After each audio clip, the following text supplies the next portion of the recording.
Ramana sir? Ramana sir, is it audible? Yes, it's audible. Okay. You just Janardhan Chapma, Okay. just chat to post.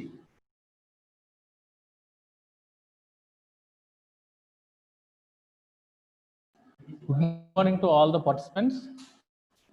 So today we have two sessions. Morning session, it is going to start from 9:45 to 12 noon, and afternoon session it starts from 2:45 to 5 p.m. Thank you. Thank you.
All the participants are requested to fill the attendance link given in the chat box.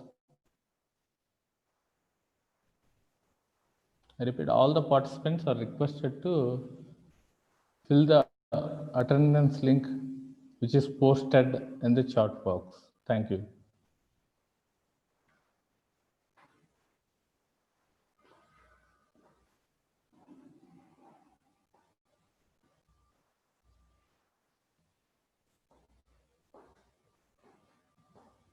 Sir అది రిపీటెడ్గా post చేస్తూనే ఉండాలి attendance link. ఎందుకంటే వాళ్ళు cross అయ్యారంటే కొంతమంది కనపడదు.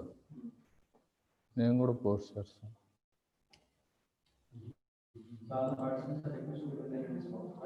Yes అంతే.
Okay.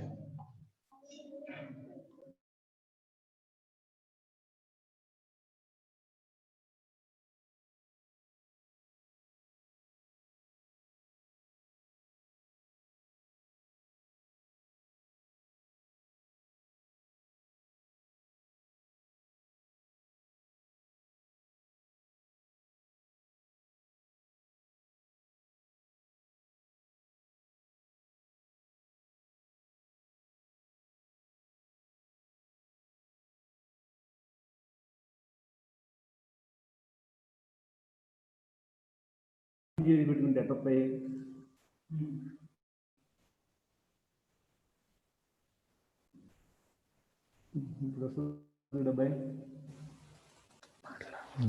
It's fine.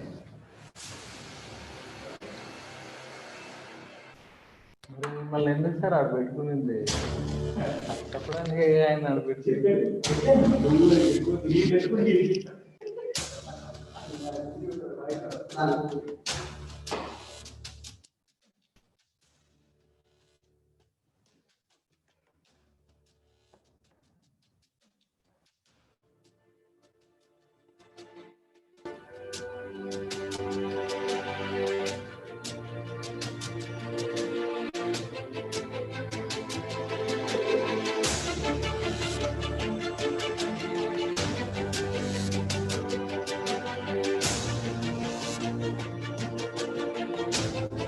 I'm Navina and she's Nayana. Today we are here to explore GITAM University, Bengaluru. This is the place where we stepped into our professional life.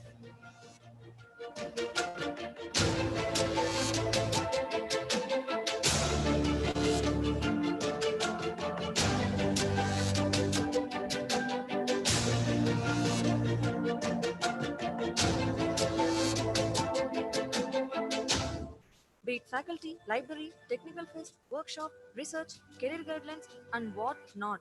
GITAM Bengaluru is the best. Chalo, let's have a look.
I have something more exciting for you.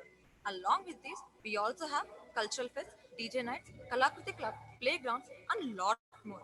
We have bank facilities, ATM, gym, playgrounds, and n number of food courts in the campus. When it comes to hostel, trust me, you'll experience the best hostel life here. The quality and taste of mess food is really good. And the main advantage of Bengaluru campus is the climate is always cool here, and the greenery is superb.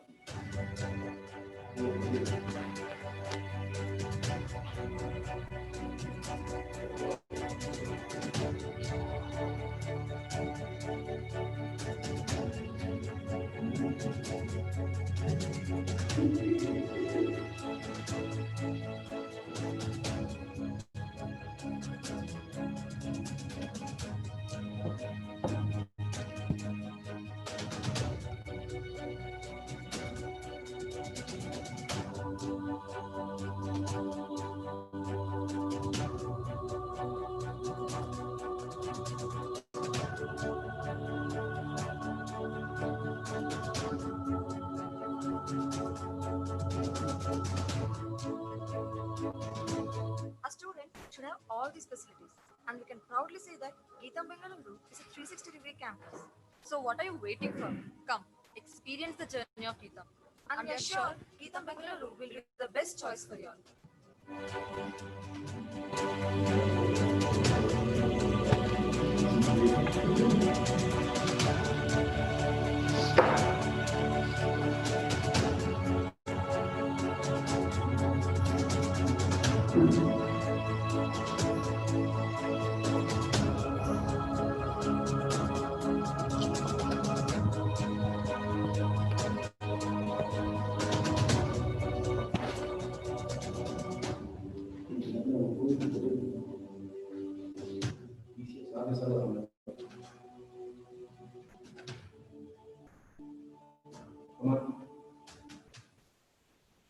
Forward.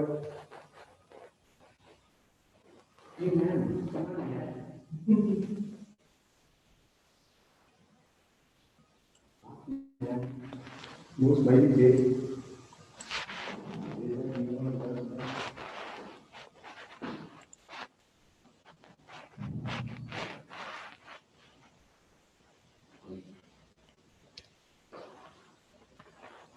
I request again all the participants, please fill the attendance link posted in the chat box.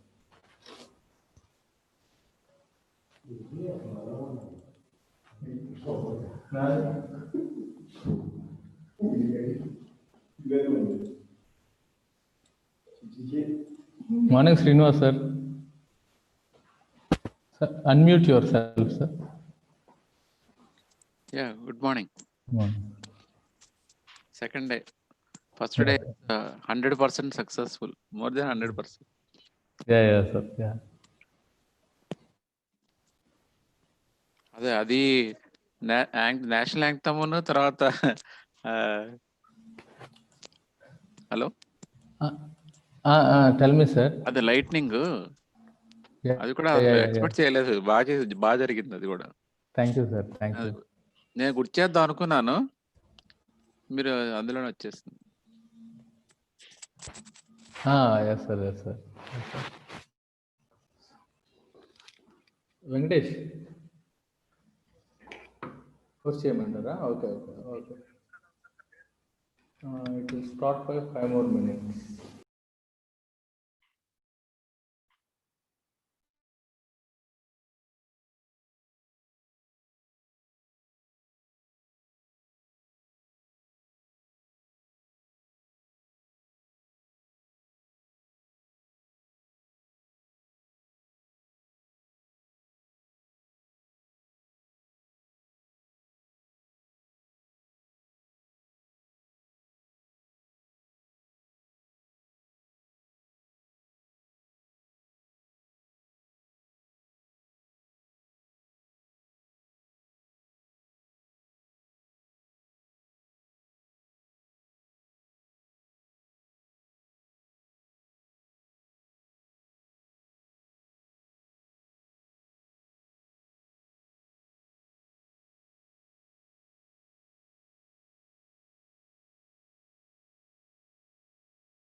The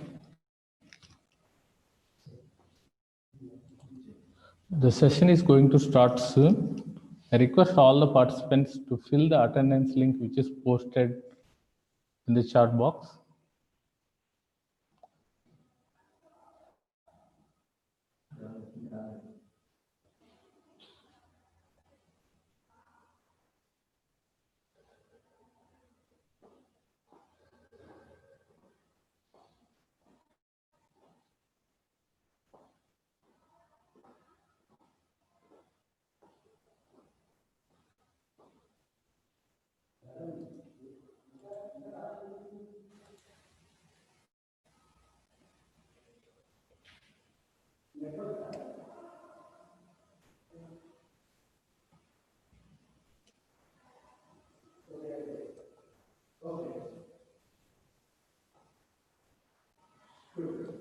Today we are going to have two sessions, and the session 1 it is going to start soon, and it will be continued up to 12 noon. And the afternoon session it is going to start at 3, and it is going to end at 5 p.m.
Good morning, madam. Unmute yourself, madam. Unmute yourself. Is it okay now, sir? Yeah. Audible, Yeah, right? yeah, it is audible.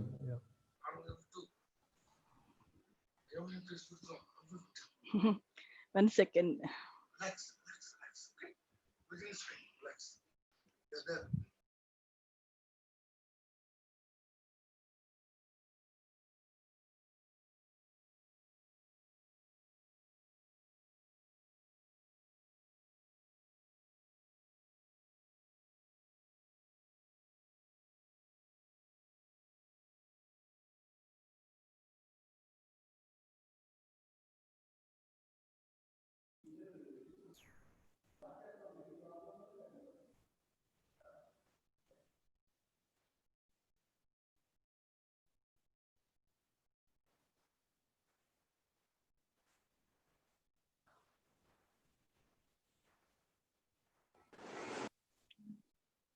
Hello.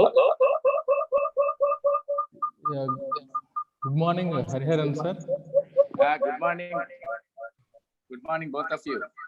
Good morning, sir. Good morning, sir. I think you have been waiting for me. It's for 2 No, minutes. sir, it is going to 5 minutes, start sir. anyway. Going to start in 5 minutes. 5 minutes, sir. It's all right. It's all right. Okay. Yeah. Okay. Yeah.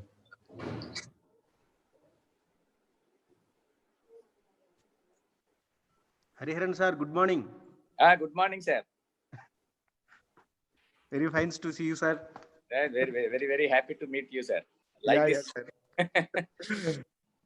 In fact, Good long morning. back. Good Yes, morning, sir. Ganpati sir. Good morning, sir. Good morning, sir. Sir, please Thank you. unmute yourself, sir. Ganpati Shambhag, sir. Please unmute yourself. Unmute your audio, sir. Yeah, thank you. Thank you. Good morning, sir. Yeah, good morning. Good morning, sir. Good Ganpati sir and Hariharan sir. Good morning, sir. Good morning, sir. Good morning. Good morning. Good morning, Ganpati sir and Hariharan sir. Yeah, good morning, sir. Good morning. Good morning. Good morning.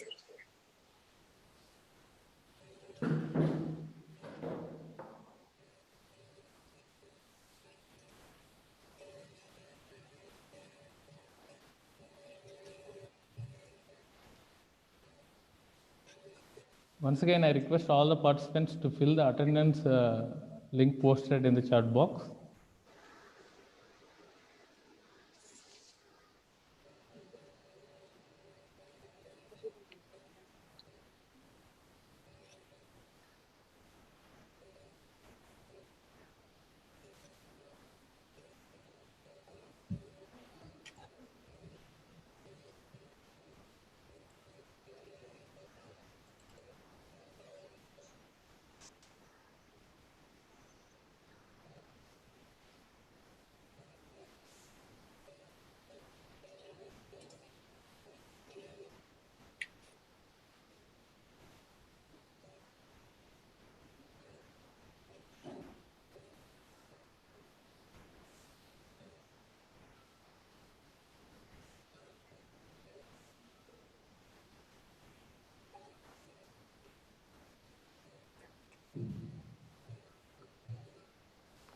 Ratnamala madam, you need to unmute yourself.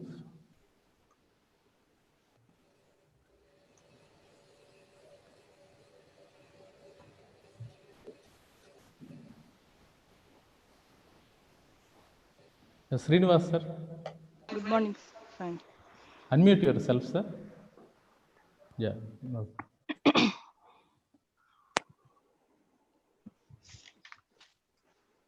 I think 2 minutes to go. Select. 2 minutes to.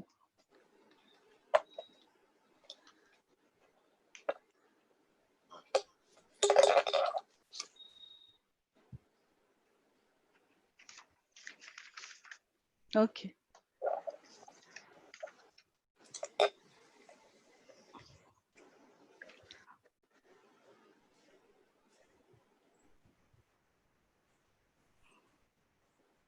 I think 1 minute we'll wait till all the participants join. 1 minute. Okay. Select.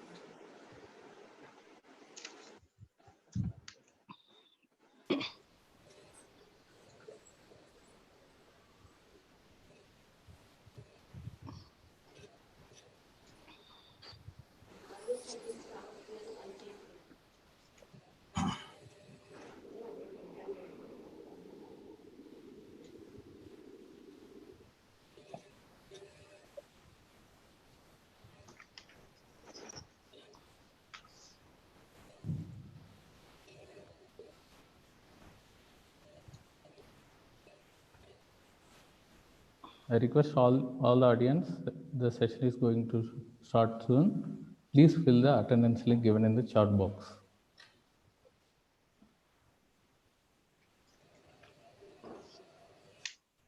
Okay, we'll start.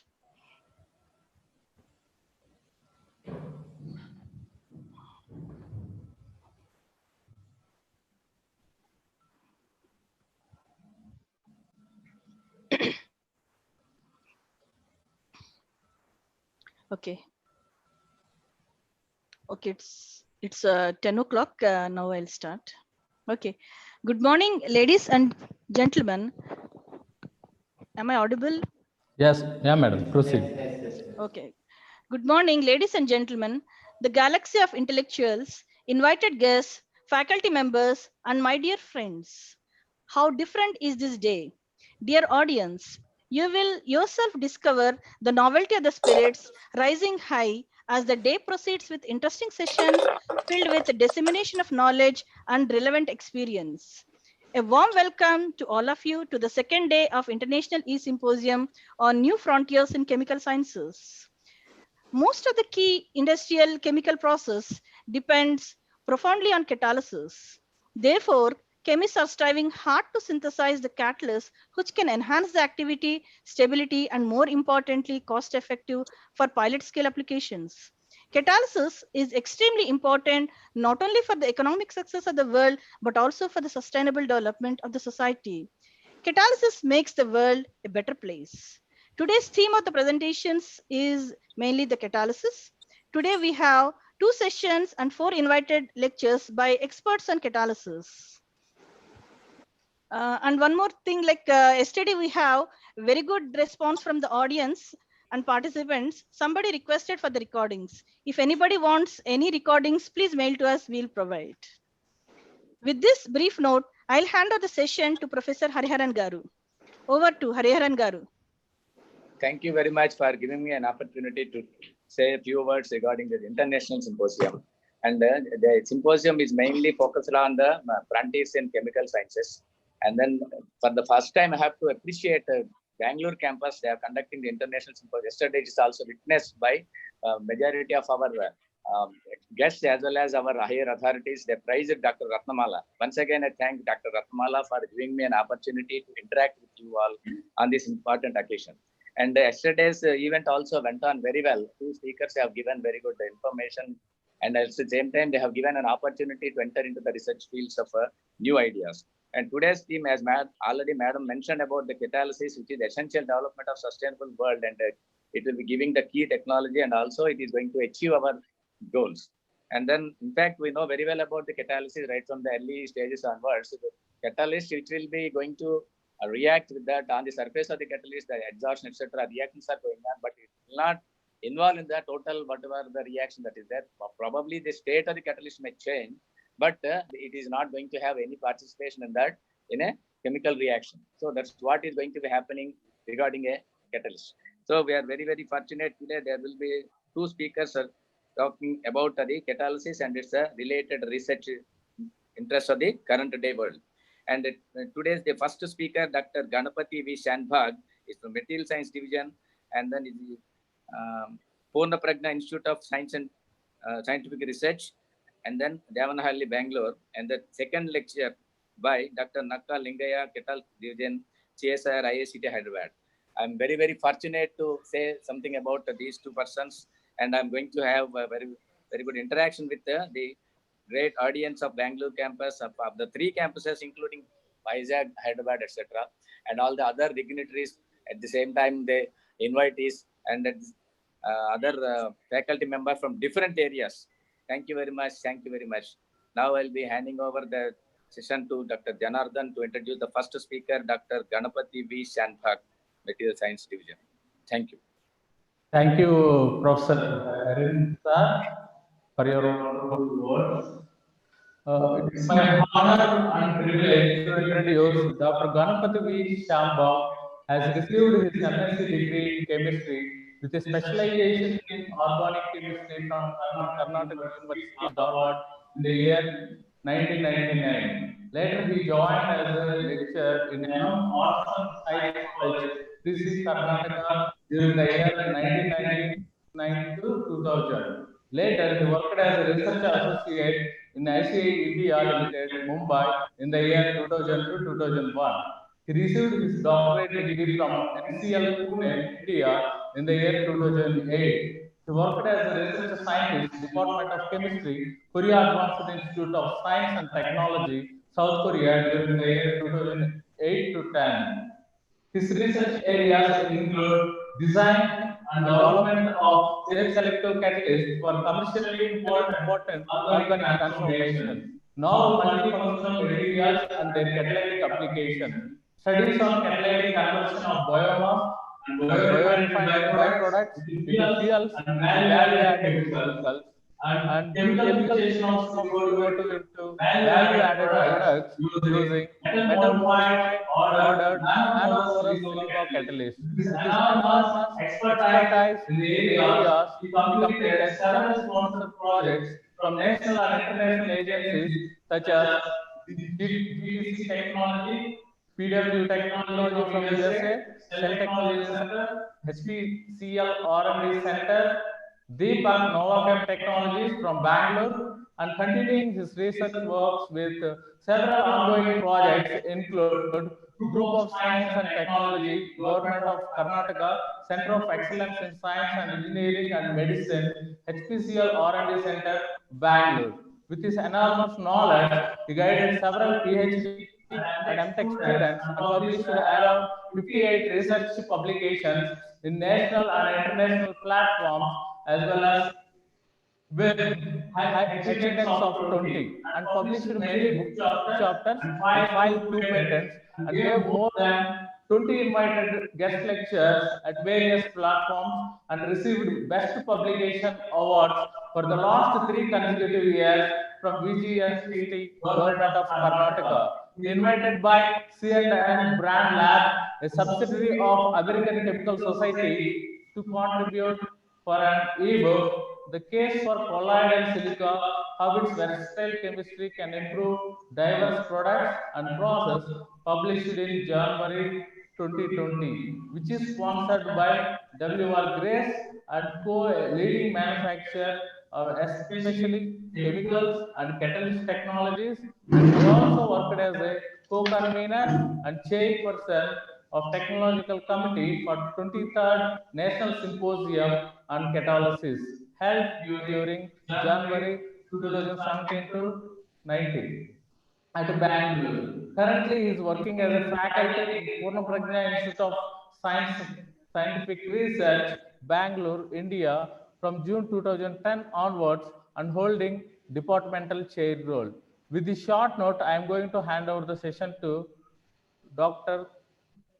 Ganapati V. Shanbog. So, good morning, everyone, and thank you for the kind introduction. So, before starting my talk, I'm going to share. Yeah, is the PPT visible? Yes, sir, it is visible. It is visible, sir. Please go ahead. Please take it to. That's fine. Yeah. Okay. Okay. So first of all, I would like to thank the organizers, GITAM University, especially Dr. Ratnamala, for giving me this opportunity to present my work before you. And I'm going to talk on heterogeneous catalysis and its role in the green synthesis of fuels and chemicals. And I request the moderator to inform me 5 minutes before the scheduled time so that I can wind up my talk properly. Definitely, sir. Thank you. Sure. Before coming to the topic, just want to introduce to my institute for spend a couple of minutes here. So Purna Prajna Institute of Scientific Research, Bangalore, in Devanahalli. It is just about 15 minutes or 10 to 15 minutes drive from GITAM University, Bangalore campus. We are very close to each other. It is recognized by Department of Scientific and Industrial Research, Government of India, and also recognized and affiliated to Manipal Academy of Higher Education, MAHE, Manipal, as a research center for conducting a PhD program.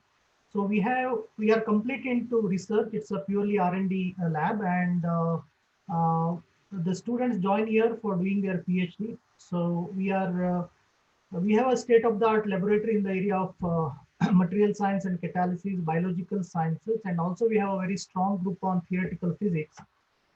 So we have since last 2010, since the starting of the experimental research here about 10 years back, we got several sponsored projects both from industry as well as government agencies, namely about GTC Technology USA, HP, Hindustan Petroleum, Shell Corporation, Thermax, Deepak Novachem, etc. And also from DST, DBT, and so many other government agencies. And we could establish our research center as a state-of-the-art center. So last 10 years, we have been able to publish around 300 publications in a very good impact factor journals, just to show the quality of research what we are doing. And these are, as I shown before, these are some of the projects which we handled and the years. And especially Hindustan Petroleum, we have got the 4th project currently running with as I am being the principal investigator, and that is currently we are working on carbon dioxide transformation to methanol. And we have been very successful in conducting these industry sponsored projects. And with Hindustan Petroleum especially, we have got 2 US patents granted with them, where myself and my researchers are the co-inventors in HPCL patents. And also there are 5 publications with them. So just wanted to give my the background of my institute here. And also we have got about 8 instruments for outsourcing for external sample analysis. Those who are interested to analyze their samples for these instruments, you can contact us. The details are there in our website, and we charge nominal amount for this analysis. With this brief introduction, I'll go to the outline of my talk. As this is the first talk, and I'm going to spend some time on the basics of heterogeneous catalysis, or basics of catalysis as such, and then coming into the topic of the synthesis of the energy and chemicals from, and the importance of catalysts in it, and the present challenges in the heterogeneous catalyst area, and also my own work on mesoporous tin oxide for acid and oxidation catalysis at the end of my talk. So I'll start my talk with the 12 principles of green chemistry, because it's very, very relevant for catalysis research. So I'll quickly go through the 12 principles of green chemistry. That is prevention of generating waste is very important. Atom economy, where the whatever the atoms are there in the reactants, the maximum atoms should be there in the product. That means very less side product or byproduct formation, which is the high atom economy is always expected. Less hazardous chemical synthesis, design of safer chemicals, and safer solvents and auxiliaries. Avoid chlorinated solvents or toxic solvents, and design for energy efficiency. So this is very important for catalysis, that catalyst is able to reduce the severe thermodynamic conditions like temperature and pressure to the lower or a milder condition. So that's how the use of catalysis, it brings down the energy requirement and increases the energy efficiency.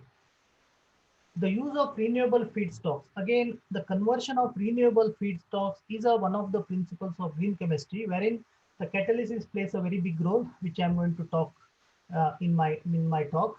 And reduce derivatization, where in a pharmaceutical we see a lot of derivatization, which leads to the generating waste, which has to be avoided. Catalysis itself is one of the 12 principles of green chemistry. That's why I just took this topic of the principles of green chemistry, because catalysis not only brings down the energy requirement, but also avoids the use of stoichiometric reagents, and you can use some materials like in a very small amount to increase the rate of the reaction. So catalysis is one of the 12 principles of green chemistry. Design for degradation, real-time analysis for pollution prevention, and inherently safer chemistry for accident prevention are the other principles of green chemistry. Now, catalysis is an interdisciplinary science, because when it comes to homogeneous or heterogeneous catalysis researchers should have the knowledge of all the aspects of the listed areas of research, like surface science, because the heterogeneous catalysis is a surface phenomenon. So that's why the surface science. Inorganic chemistry, we deal with metals, non-metals, also organometallics in case of homogeneous catalysis. So inorganic chemistry is very important. Material science itself is important, because we deal with solid materials in case of heterogeneous catalysis. Physical chemistry, because catalysis is a kinetic phenomenon. Kinetics is very important. Thermodynamic is also important to know the thermodynamics of the reactions. Spectroscopy is helpful in a very big way for catalysis, because of the characterization is needed for the solid materials to know the properties of these catalysts, the physicochemical properties of these catalysts. Spectroscopy techniques are very important. Theoretical chemistry, reaction modeling is nowadays gaining a lot of importance, not only in academics but also in industry. People are have a separate division for theoretical chemistry, basically for DFT studies, etc., to predict the reaction pathways and the energy requirements for the reaction, and also how the reaction can happen on the solid surfaces. Chemical engineering, once we conduct the reaction on the lab scale, and if you want to make it in a commercial scale, the chemical engineering comes into picture, where there is a lot of study on heat and mass transfer, reactor design, process technology, and etc. Biochemistry for enzyme catalysis, organic chemistry, knowing the reaction mechanism and the organic synthesis is very important, because most of the time we deal with the organic transformations. So a catalysis researcher should have the knowledge of all these areas of research, and catalysis is truly an interdisciplinary science. Coming to the the importance of catalysis in academics, you can, if you look at the Nobel Prize in the last decade from 2001 to 2010, out of 10 Nobel Prizes in that decade, 4 went to their work in the area of catalysis. Nobel Prize in 2001 was won by Knowles, Noyeri, and Sharpless for their work on asymmetric hydrogenation and oxidation reactions.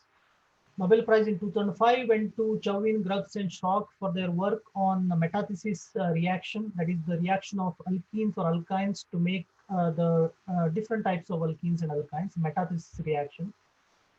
Nobel Prize in Chemistry in 2007 was won by Gerald Earl for especially for his work on heterogeneous catalysis. All the other three are homogeneous catalysis, but the Nobel Prize in 2007 especially given for heterogeneous catalysis for his work on how the reactions happens on the solid surfaces. Because the understanding of the reaction on a very complex surface of the solid is very, very important and very difficult also. In 2010, Heck, Nigeshii, and Suzuki, I think these reactions are quite famous. That is the palladium coupling reactions. So they got the Nobel Prize. So this shows the importance of catalysis in academics. And coming to the industry, the industrial importance of catalysis is also very well known and very important.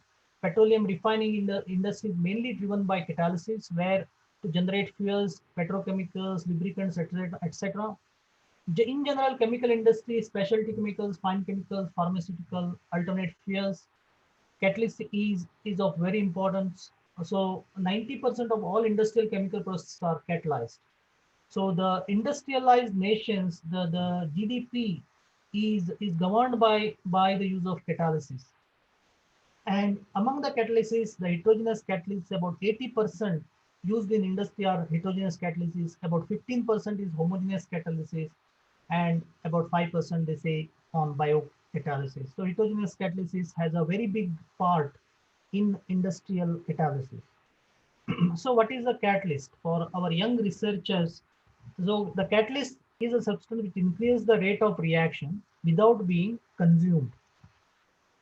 How it increases the rate by lowering the activation energy, which is a minimum energy to initiate the reaction. And how it lowers the activation energy by taking the reaction to an alternate mechanism, right? Alternate mechanism, or taking a different transition state. By doing that, it lowers the activation energy. For a reaction under chemical equilibrium, the catalyst cannot affect the equilibrium reaction or equilibrium position, because it speeds up both forward and backward reaction equally. So in other words, catalyst cannot affect the thermodynamics of the reaction, but it can only affect the kinetics of the reaction, which is very important to know. Homogeneous catalyst is the one where the reactant and the catalyst are in the same phase. That is, the catalyst is miscible in the reaction medium, whereas the heterogeneous catalyst, where the catalysts are in the different phase. Very easy to understand, and I hope that is clear. Now, just to quickly go through one or two examples on homogeneous catalysis. If you look at the Fiddle-Crafts alkylation, where the benzenes, for example, aromatics, are reacted with alkyl halides to give the alkylated aromatics, where anhydrous aluminum chloride is used as a catalyst. So why this is a homogeneous catalyst? Because anhydrous aluminum chloride is dissolves in the mixture of benzene and alkyl halide, and that's how it acts as a catalyst. So what is the byproduct here? The byproduct in this aromatic substitution reaction is HCl. HCl evolves as a gas, HCl gas, and it is not a very good byproduct considering the toxicity involved in it. So if we use alcohol, what happens? Instead of RCl, if we use alcohol, alcohol can also be an alkylating agent, and the most of the industrial reaction they use alcohols as alkylating agent nowadays, where water is a byproduct, which is more green or environmentally friendly. That's how by the use of heterogeneous catalysis, because here anhydrous aluminum chloride or many homogeneous catalysts cannot be used because of the formation of water, which destroys the homogeneous catalyst. Like aluminum chloride quickly converts into aluminum hydroxide and it gets deactivated because of the presence of byproduct water. So if you use a heterogeneous catalyst like zeolites, the zeolites are not at all affected by the formation of the byproduct water. And that's how the zeolites can catalyze the reaction when alcohols are used as an alkylating agent rather than alkyl halides. So that's how you can avoid the use of halide reagents, as well as avoid the formation of the hydrogen chloride, the toxic byproduct.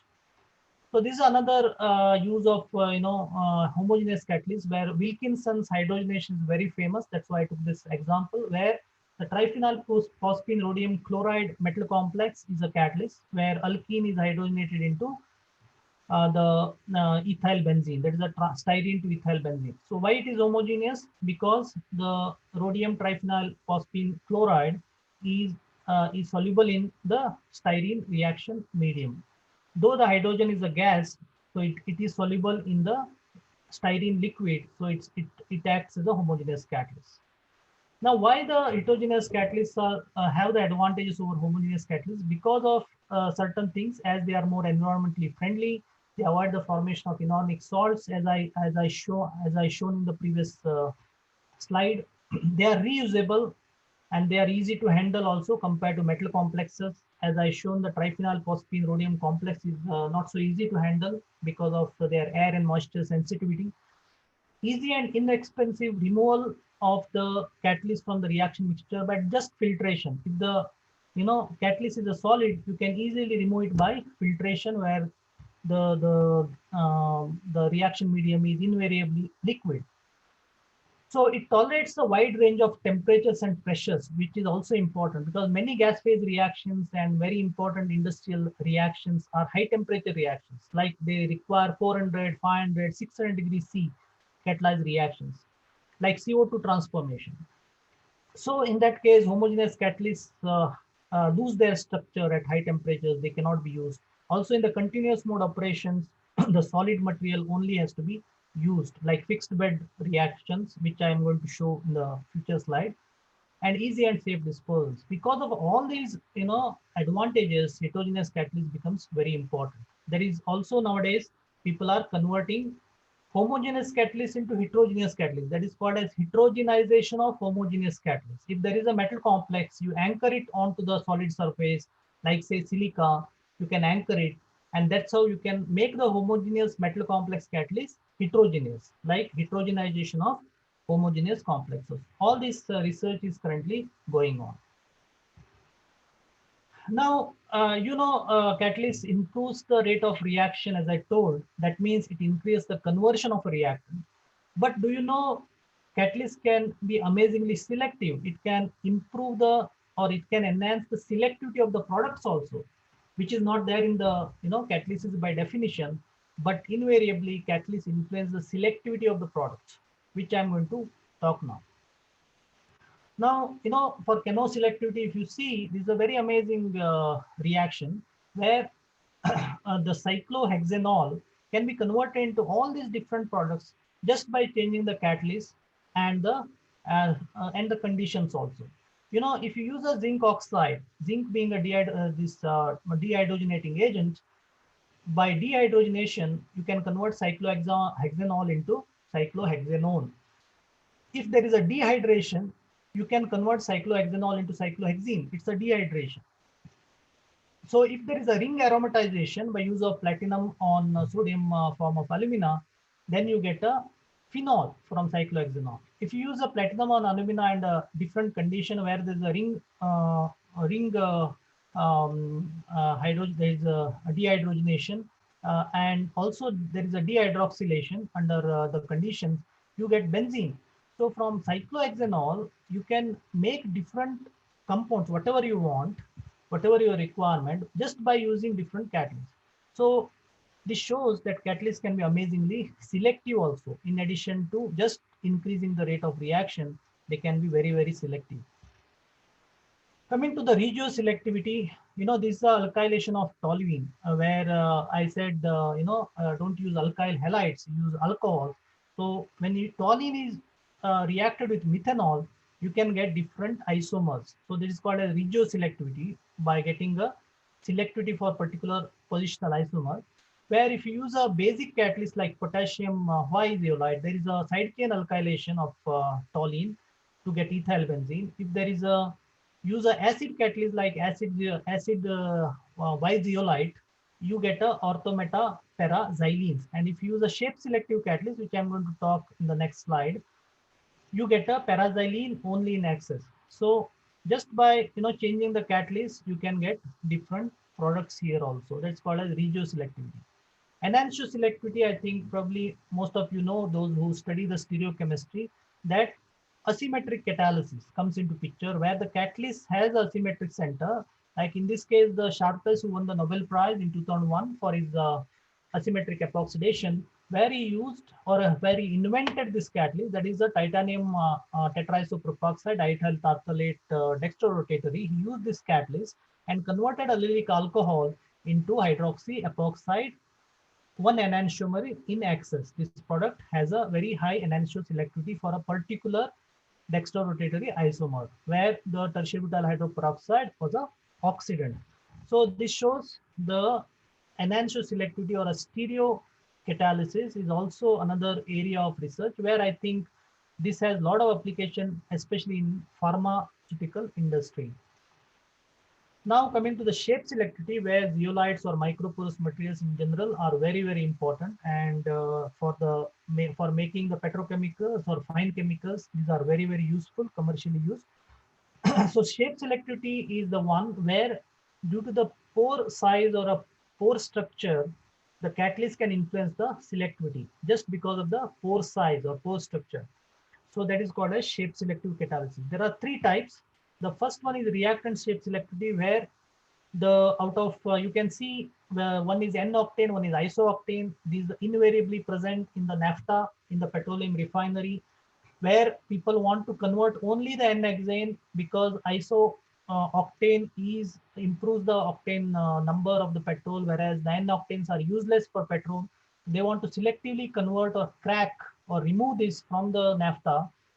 So they use the microporous material where the pore size is almost equal to the molecular size of these reactants, where this N-octane can easily go inside the pores and crack it, where you get a LPG here, whereas that is the propane and butane LPG, and it can go to the LPG stream. Whereas the isooctane, which is very important for petrol, it won't enter inside the pores because of a little bit bulky size, so that it will be saved from getting cracked. So this is how called as reactant shape selectivity. The second is product shape selectivity, where both toluene and methanol, in case of toluene alkylation, both can enter the pores because of the smaller molecular size compared to the pore size of the microporous material. And the xylenes will be formed here, that is orthometa para, all three are formed, but only para can come out, which I'm going to show in detail in my later slide. Only para can come out because once the products are formed inside the pores, ortho and meta being bigger in size, they cannot come out, but only para can come out. Restricted transition state selectivity, where the transition state is restricted inside the pores. So because of only one type of orientation in the transition, only one type of product is formed compared to the other products. So this 1,3,5 trimethyl benzene is not formed. Only 1,2,4 trimethyl benzene is formed from the metaxylene disproportionation reaction. So these are the different types of shape selectivity. It is very important, especially in the petroleum refining industry or petrochemical industries. So a very simple mechanism of heterogeneous catalysis, if you consider the ethylene hydrogenation to make ethane, this is the, say, consider the solid surface or a catalytic surface. As I said, it is a surface phenomenon. Ethylene and hydrogen both adsorb on the active sites present in the surface, And then there is a, different orientations, and whatever the very most suitable orientations can undergo reactions. The bonds are, new bonds are formed, some bonds are broken, the reaction take place, and the products are formed in this third step. And then there is a desorption. Basically, it is the reactants are adsorbed onto the surface. The reaction happens because of the weakening of bonds, brings the molecule closer, more favorable orientation. All these are very important. The active site, what are the type of active sites or the strength of active sites is also important.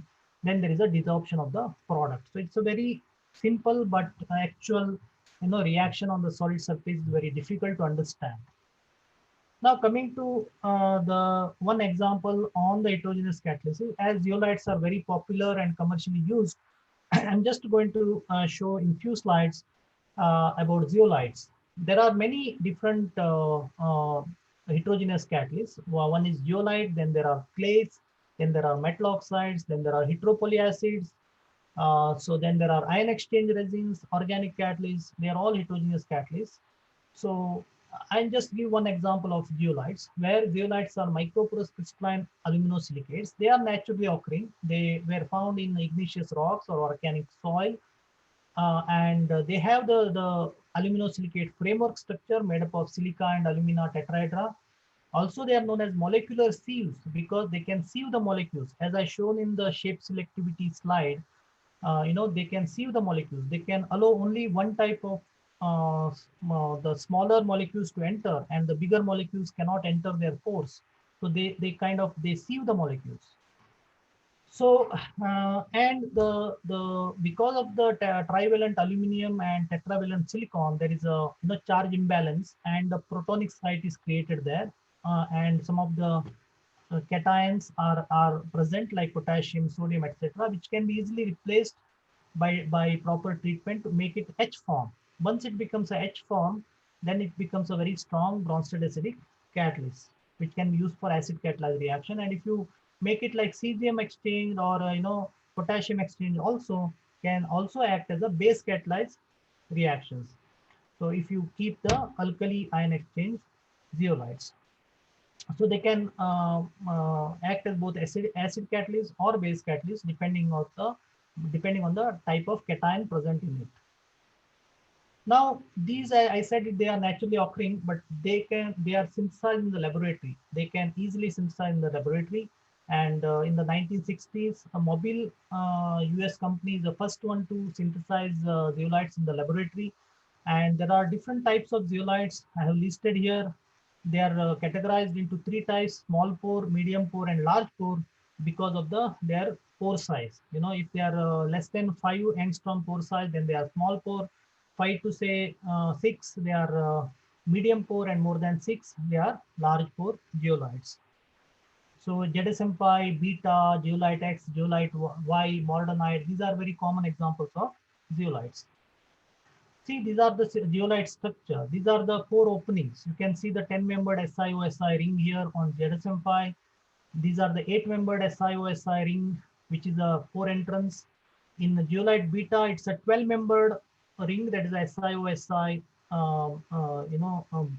porous structure, where because of the 12-membered SiO-Si ring, the pore size is larger compared to the 10-membered ring of GITAM-IEON, and even the LTA is smaller because of just the 8-membered structure. So I showed you very very interesting structures here, but how you believe that these are the structures? Earlier these are only predicted structures, but now because of the advanced tools, you can see HRTM images where you can easily see the structures. Now you can through the HRTM images, these are the predicted structure, which is very which are predicted in 1950s and 1960s, which now we can see through our own eyes. Very beautiful pore structure of these zeolites through HRTM images. This is a very small pore zeolite A, which is just the 8-membered ring. Through HRTM images, you can see this very beautiful pore structure of this zeolite. So the structure which is predicted long ago just by the calculation of bond energies and bond angles, which are found to be true now. These are the different reactors which we use, batch reactors, where a glass batch reactor is a very simple, just a round bottom flask and a condenser. High pressure stirring autoclave for high pressure reactions can be used. They are all batch reactions, okay?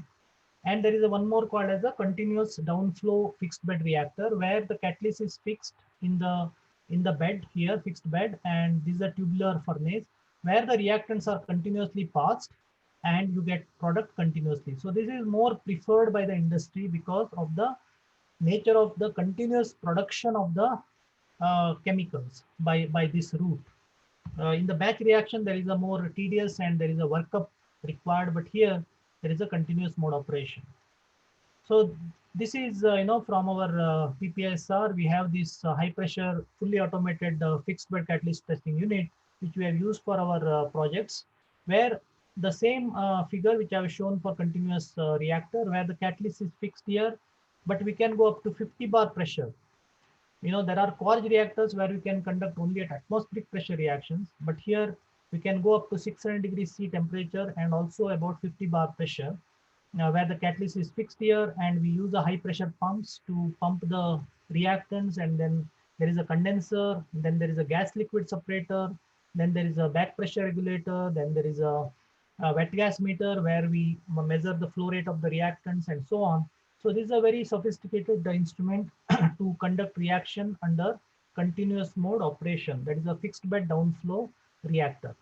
These are all the type of reactor just wanted to introduce. Now to give a case study, toluene methylation reaction, which we conducted in our lab for a sponsored project, where toluene and methanol reacts to give paraxylene, which is a very important monomer to make the polyethylene terephthalate, that PET bottles is a raw material for PET bottles, paraxylene, very important. But once you react with toluene and methanol, we get all different isomers like ortho and meta and para. With a non-shape selective catalyst, we get only 22% para and about 23% orthoxylene and about 55% metaxylene. Very common for high temperature reactions, toluene and methanol reaction. But when we use of shape selective catalysts like zeolites, this pore structure is very close to the size of the paraxylene and meta and orthoxylene. You can see in this little bit animated, animated reaction, methanol and toluene being smaller, both can enter the pores. I hope you can see the movements of molecules here.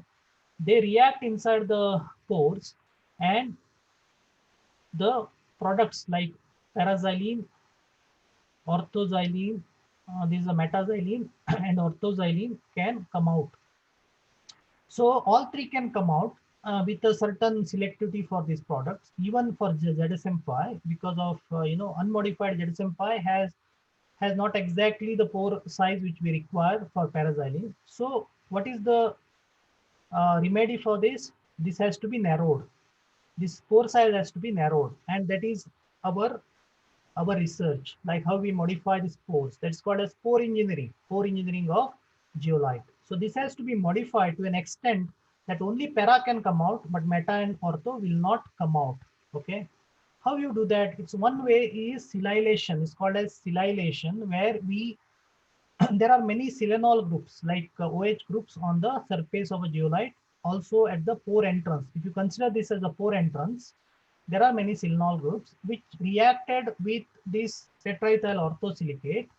They react and they make a silylation.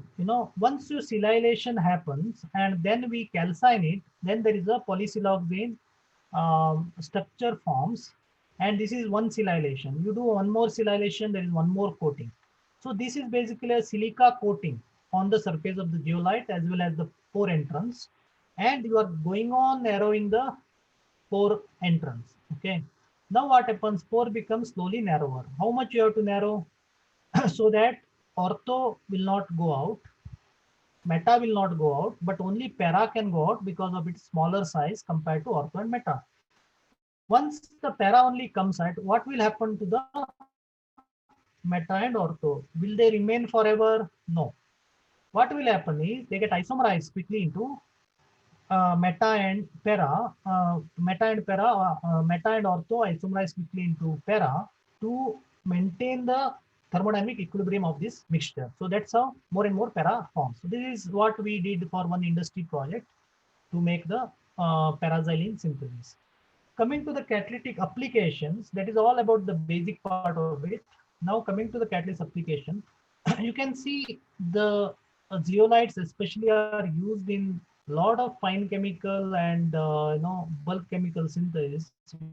You can see you can make ethyl benzene, fumine, paraxylene, linear alkyl benzene, paradiethyl benzene, naphthalenes, all these caprolactam for nylon synthesis, removal of NOx as a catalytic converter. So all these, the zeolites are very important and currently commercially used for these type of reaction. Basically, they are alkylation reactions. This is a Beckmann rearrangement. There's a cyclohexanone oxime. Even the catalytic converter, which is there in our automobiles, has the zeolite. Typically, the platinum on zeolite, where the removal of NOx comes into picture. So these are all like some important industrial reactions where the zeolites are used commercially currently. Coming to the petroleum refining process, as I said, a lot of different process, the zeolites and different heterogeneous catalysts are used. Not only zeolite, a lot of mixed oxides are also used here. I have listed about 12 different reactions in petroleum refining process. Hydrodesulfurization, hydrocracking, fluid catalytic cracking, hydrotreating, alkylations, oligomerization, etherification. All these are very important reactions for the petroleum refining industry which have a different jobs. Once the crude petroleum is distilled out, the different fractions, you get a naphtha, heavy naphtha, light naphtha, all these different fractions, and those fractions are then refined, and there are for different purpose. To remove the sulfur and nitrogen, hydrodesulfurization is done. Hydrocracking is done to convert heavy hydrocarbons into lighter hydrocarbons. Fluid catalytic carbons, again, cracking is also for the heavy fraction to lighter ones, and so on. So alkylation is for converting butane and butene reaction to make octanes, again to improve the octane number here, and so on. There are other reactions like isomerization, catalytic reforming, and mercaptan removal, that is sulfur removal, and so on. So you can see that in number of processes in petroleum refining industry, so several catalysts are currently used. So just in the petroleum refinery, final product what you get is LPG, petrol, kerosene, diesel, lubricating oils, wax, all these. And what is the chemical content you should know? LPG contains mainly propane and butane. Petrol, C5 to C9 hydrocarbons, that is basically the alkanes where it's aromatic rich. Kerosene is C10 to C15 paraffins where it's alkane rich. Diesel is C14 to C19. Paraffins, lubricating oil C20 to C40, and so on. Wax is again C20 to C60. So this is the chemical composition of the petrol, diesel, LPG, what you are using. Excuse me, sir. Yes. 5 minutes more, sir. Oh, okay. Thank you, sir. So I have a lot of slides anyway. I'm trying to complete now. So the petroleum, the present source of energy is mainly petroleum. It's from coal, natural gas, nuclear power, hydropower, and also the biomass, basically the bioethanol here. And bioethanol is commercially manufactured from biomass. It's from the sugar cane. And this is time for energy concern because this shows that the peak oil, which is already there, where we have reached the global extraction maxima now, and now there will be terminal decline for this petroleum source. There is a need of renewable energy source to be explored, and one is the biomass. And because even India is currently exporting about 80% of its oil, so it becomes more and more important for India to look for different source of energy. This is a biomass everyone knows, and its content is cellulose, hemicellulose, and lignin, which is basically monosugar polymers, and also lignin is more phenolic. This is a flow chart for biomass conversion. You can see the first generation biofuels where you can make methane from gobar gas, vegetable oils, biodiesel, and from glucose to bioethanol. So all these are, first generation were commercially practiced, but the second generation biofuels where it's a wood-based biomass, where cellulose and hemicellulose lignin, this is not commercially practiced. So a lot of research going on. Now, hemicellulose can be converted into different bio oil, which is actually equivalent to the petroleum, crude petroleum, which you can convert into different chemicals and fuels. Syngas, which is converted into different olefins, gasoline, etc., by Fischer-Tropsch products, as well as methanol to different olefins, gasoline, etc., can be made. So this whole chart shows how you can convert biomass into energy and chemicals. So current challenges in catalyst research is basically the biomass to chemicals and fuels and biodiesel synthesis and hydrogen for fuel cells, how you can convert into methane into hydrogen by steam reforming and water gas reaction. Fischer-Tropsch synthesis is basically the for making synthetic fuels, synthetic petrol or diesel out of syngas, which is commercially practiced in South Africa, and a lot of research is going on. It is basically for synthetic petrol and synthetic diesel. A lot of research currently challenges, among the challenges, how to convert CO2 into chemicals, which is a current area of research, where CO2, because of its global warming and its environmental concerns, CO2 valorization becomes very important, and CO2 hydrogenation, especially to make olefins, LPG or paraffins, how to convert CO2 to methanol, formic acid, etc. There's a lot of work going on where in PPSR, currently HPCL, with the HPCL sponsored project, we are working on CO2 hydrogenation to methanol. Coming to my own research on mesoporous tin oxide, I'll quickly go through in a few minutes. Here, how we have designed mesoporous tin oxide, which was previously only known for photocatalytic application and not as an acid catalyst. And we have designed this catalyst and published a few papers on this material. This is a mesoporous tin oxide. As you know, mesoporous materials are have the pore size more than microporous material like zeolite. It's 2 to 50 nanometer, where it is very useful for bulky molecular transaction, where there is a very less diffusion limitation compared to zeolites. So this is the slide gives how the mesoporous metal oxides have more advantage compared to alumino silicates like MCM41, SPA15 kind of alumino silicates. So this is tin Lewis center and bronze acidic OH groups are present in mesoporous tin oxide, and we have synthesized through a template route by using a CTAB. There is a cetyl trimethylammonium bromide, and made different mesoporous tin oxides. So this is how the calcination temperature affects the activity, and the properties have been investigated. And this is the XRD, where it shows that at 300 degree we get more ordered pores, whereas the low angle peak shows some more ordered pores for 300 calcine, whereas the orderedness goes after above 350 degrees C. This shows the mesoporosity, how the mesoporosity changes with respect to calcination temperature, and this shows the mesopore size distribution, and this is a pore volume, etc. This shows basically that these have the narrow pore size distribution. This is a TGA, but this UV visible DRS and tin mass NMR specifically shows type of tin present. So how much is tetrahedral tin, which is corresponding to Lewis acidic tin, whereas the octahedral tin corresponds to bronze acidic tin. So this information gives.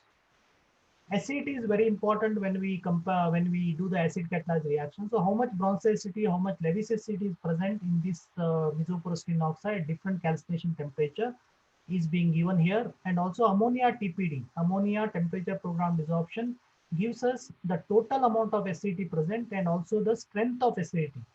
So all this information it gives. So proton mass NMR essentially shows that what is the strength of protons present in it, and which is a very specific here. where we can see that there is a downfield shift as the calcination temperature increases, and even the template-free synthesis of mesoporous tin oxide also have a lower acidic strength protons compared to the 300 and 350 calcine samples. So this shows the strength of acidity decreases with increase in calcination temperature. And also the TEM shows the nanocrystalline structure of this tin oxide and how the disordered pores in this 350 calcine sample presented. So we can see the pores as well as the nanocrystalline tin oxide here. So this is used in these three catalytic transformations. Basically wanted to take these as a model reaction and how the mesoporous tin oxide performed in these reactions, where it was first time showed as a solid acid catalyst. Before that, it was only showed as a photocatalytic, photocatalyst. Now we use for a three reaction, that is a Pins condensation, ketalization, and epoxidation, where these two are biomass derived products, glycerol and beta pinene, whereas the cyclohexene is a fine chemical. And if we just, I have 2-3 slides, that's all. Ketalization of glycerol with acetone, that is a ketalization. You can see compared to mesoporous tin oxide, the different aluminosilicates, mesoporous as well as zeolites, gave the lower performance of lower glycerol conversion as well as the lower glycerol solcatol selectivity, because of the mainly the nature of the active sites present in mesoporous tin oxide are very different from that of the aluminum active sites in mesoporous silicates or zeolites. Also, the mesoporous structure compared to the zeolite structure. All these, because of all this advantage, and also the higher bronzicity compared to levisicity present in it, it gave the higher glycerol conversion and higher selectivity for solcaton. And under optimized condition, we can reach up to 90% glycerol conversion and about 98% selectivity for solcatol. And also this catalyst shown a very good recyclability for this reaction. This is how the calcination temperature affects, and the relation between the total acidity. We could get a relation of the active sites versus the conversion, where we can see that the total acidity, higher the total acidity, higher is the conversion for glycerol. Coming to the nopal synthase, also the catalyst is shown to be very useful for nopal synthase, where the different calcination temperature, how it affects the conversion and selectivity has been shown here. Here also we see that the catalyst with higher acidity, like the calcine 350, gave a very good performance in terms of conversion. And this reaction, especially aluminosilicates, are not at all useful because of the presence of strong bronzicity, where the beta pinene goes to the side reactions, that is isomerization to give alpha pinene, camphene, and limonene, and it does not convert much into the nopal. So many times the weaker acid strength becomes important for certain reactions just to avoid these side reactions. So that's why the zeolites or mesoporous aluminosilicates are not useful or not efficient for this reaction, whereas the mesoporous tin oxide, which we reported, was the best catalyst for this reaction. Also, we wanted to show not only acid catalyzed reaction, for also the oxidation reaction, how this catalyst is used because of the presence of tin, which is a good oxidizing catalyst, where cyclohexene and hydrogen peroxide are reacted to give cyclohexene oxide. And here also we found that cyclohexene there is a high conversion of cyclohexene, and also there is a very high selectivity for cyclohexene oxide compared to many other catalysts. So basically we wanted to show the catalytic efficiency for the designed catalyst, the mesoporous tin oxide, people have not tried earlier. And we conducted several reactions, but we found that certain reactions like Pins reaction, epoxidation of cyclohexene, and the glycerol transformation, there is a solcatol synthase, this catalyst has a very good application. So I hope I have not taken the extra time here. So I want to conclude. I started with the basics of catalysis. I thought this will be useful to young researchers, students here. So, but heterogeneous catalysis is very important area of research both for industry and academia, and especially the petroleum refining industry. It is used because of the depletion of fossil fuels. Now there is a newer source of energy are now explored, especially the biomass transformation is becoming very important, as well as the CO2 transformation to convert CO2 into energy and chemicals. That's fuels and chemicals is gaining a lot of importance. CO2 also can be converted into paraffins, LPG, methanol, etc.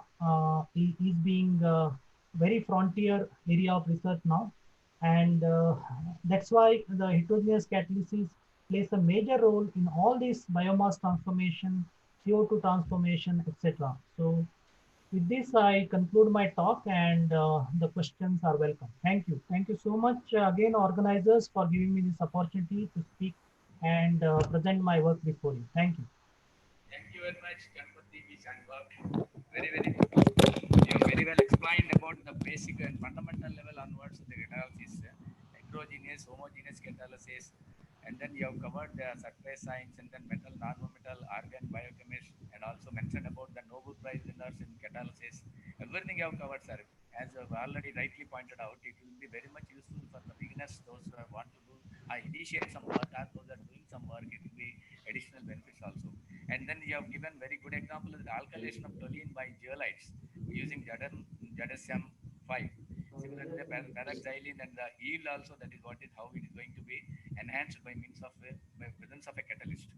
And also the pore modification, catalyst applications, and then even the refining process. Generally, we deal with the same refining process for the BTech undergraduate level.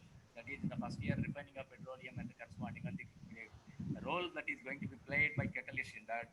All those things are very well explained. In fact, I feel very happy to be associated with this particular talk. Thank you very much, sir. And then you have, in fact, the time that was given to you is not that much sufficient to exhibit all your things. Probably well in advance, 5 minutes in advance, I told you, and you have covered majority of the topic, and definitely your lecture will be a very, very good source for the beginners as well as the new people. So, Dr. Janardhan, please go for question and answer session. Thank you, sir. And thank you, Professor Ganapati V. Shambhog, sir, for your enlightening lecture. And this question is from Subhabrata Chatterjee. Is zeolite is heteropoly compound? Is zeolite is heteropoly compound? No, heteropoly acids or heteropoly compounds are totally different. Where heteropoly acids like tungstophosphoric acid or silicotungstic acid, where there is a silicon or phosphorus are the heteroatom, and there is a tungsten oxide, about 12 tungsten oxides surrounding in it, which forms like a Keggin type structure. Whereas the zeolites are mesoporous aluminosilicates, which have the silica and the alumina tetrahedra, which is polymerized. So the Keggin heteropoly acids and the zeolites are totally different class of heterogeneous catalysts. They are totally different class. Only the common thing is they are very strong Bronsted acidic catalysts. Both are very strong Bronsted acidic catalysts, which is a common property in these two types of materials. Okay, thank you, sir. This question is from Mr. Ningaraju. Sir, can you please suggest some methods to reduce the viscosity of oils and biodiesel? Viscosity of oils in biodiesel. And biodiesel. That means separately he's asking how to reduce the viscosity of the oils and biodiesel. Is there any methods? No, I have no idea about it. I have not worked on this viscosity reduction. Okay, sir. This question is from Mr. Satish. What is the difference between zeolite and mesoporous materials?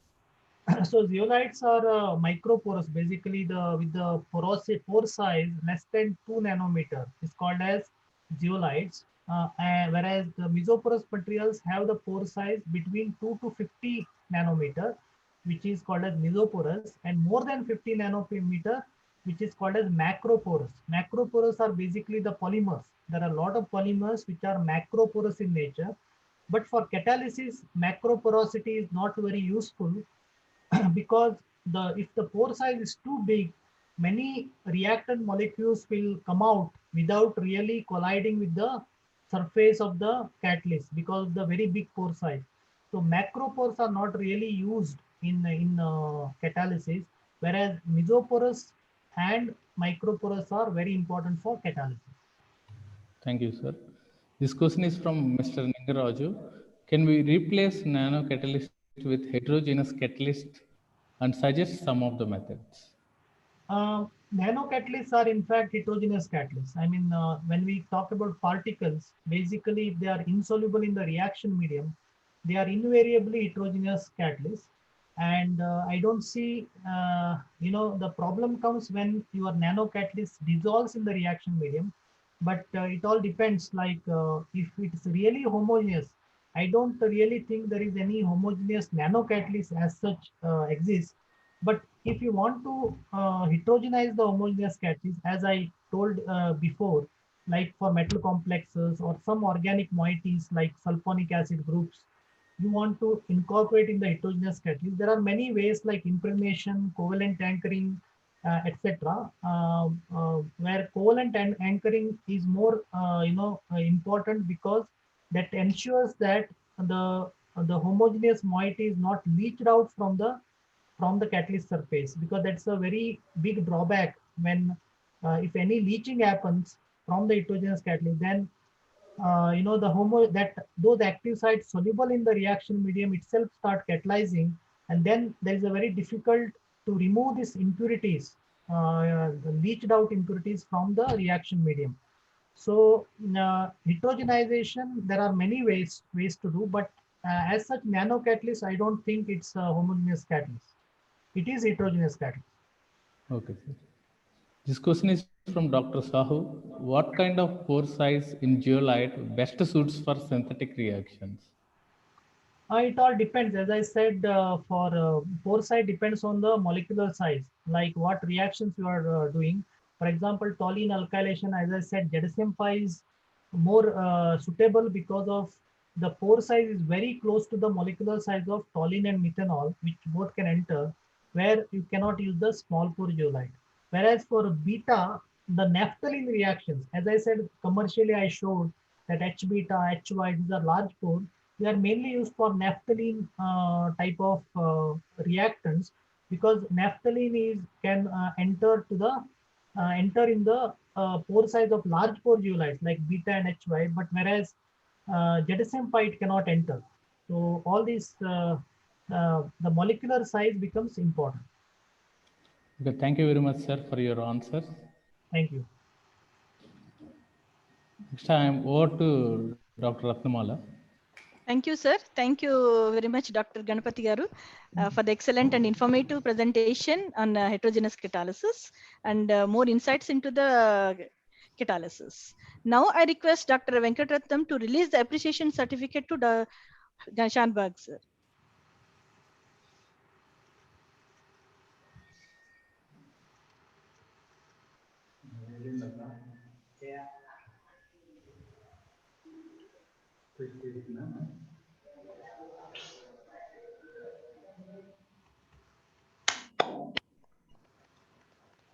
Thank you. Thank you so much. Thank you very much, sir.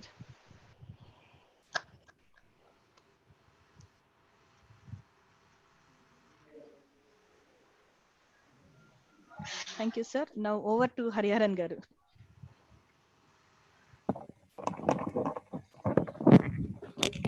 Thank you very much for introducing the second speaker also.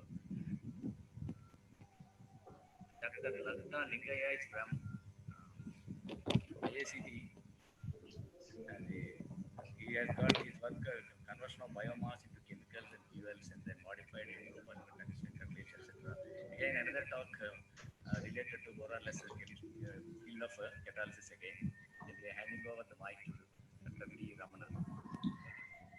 So thank you, Dr. Hariharan sir, for giving me an opportunity to introduce Dr. Nakka Lingaya.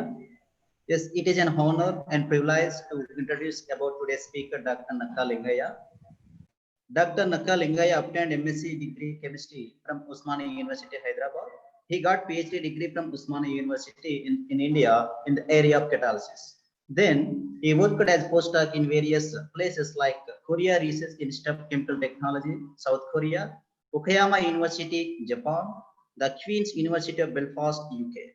After that, he joined as a scientist B at IISc, Hyderabad in the year of 2001. Later, he served in many positions, namely Scientist C, Scientist E1, Principal Scientist, and now currently he is working as Senior Principal Scientist at IISc Hyderabad.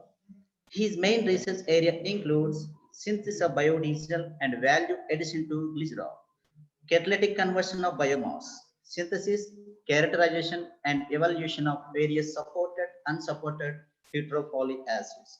His publications in this area are highly cited, and his paper in applied catalysis A was listed under top 20 publications for the last 5 years. He has received international application for this work also. And in addition, he contributed a book chapter on hydropoly acids as green catalyst for the synthesis of fine chemicals. He has developed process for production of pyrazinamide, an anti-TB drug, enabling India to achieve self-sufficiency in its manufacture. Dr. Lingaya has developed an indigenous solid acid catalyst for the conversion of waste plastic into the fuel oil. This work is significant both from societal and environmental considerations. This technology was successfully transferred to the industry.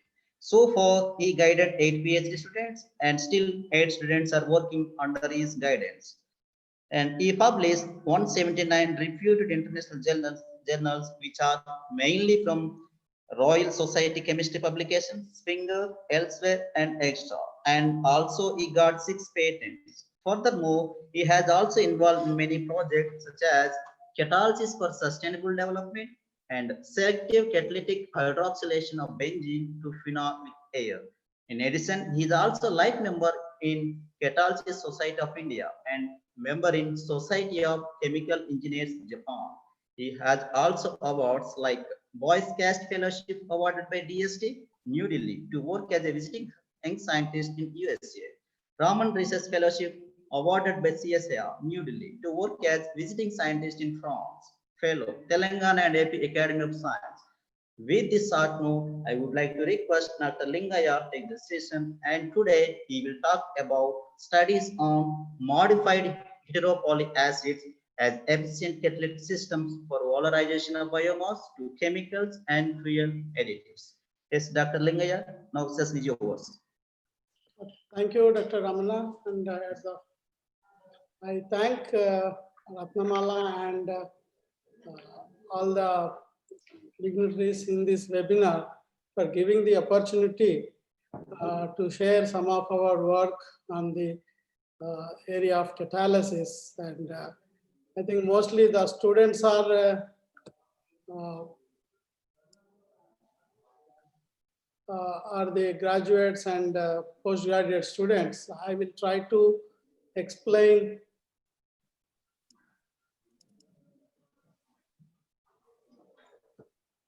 Can you able to see my? Yes, sir. Yes, sir. It is visible. Please go ahead.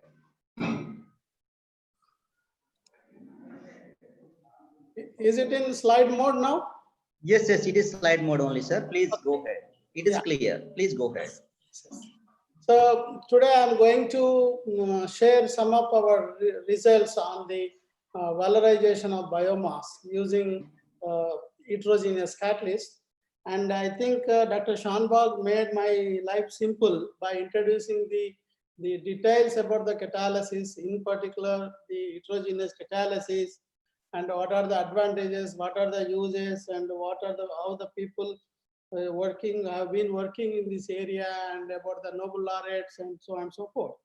So today I will specially focus on some of our recent works on the application of the heterogeneous catalyst, particularly with the heteropoly acids. Somebody is asking about the question, what is the difference? Is the same heteropoly acid and zeolite?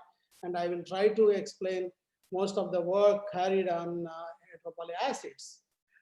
When coming to the catalysis, I think I will give a brief introduction. Already Shanbhag did this, and catalysis plays important role in industry.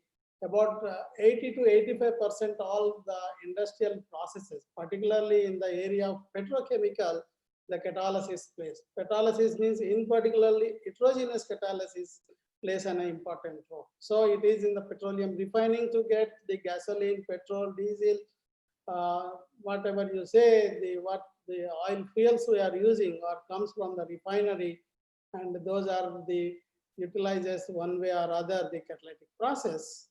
And the other petrochemicals like the polymer monomers, the solvents, everything comes from the petroleum crude, and they are all catalytic process. And apart from this petrochemicals and the environmental, the catalysis plays an important role in the environmental aspects. I think Dr. Sadhana Railu will elaborate on the environmental applications of the catalysis. So the catalysis is only making our environment clean, because the three-way catalyst which we use in all automobile industries in saving us from the poisonous gases coming from the exhaust, that is CO or sulfur. Those are cleanly converted into harmful, unharmful chemicals. So the catalysis plays an important role. And now the catalysis also plays in the synthesis of fine chemicals. Of course, fertilizer, the ammonia synthesis we studied in the school, it uses a catalytic process that revolutionized everything. And in the agrochemicals and fine chemicals, now the role of heterogeneous catalysis is increasing.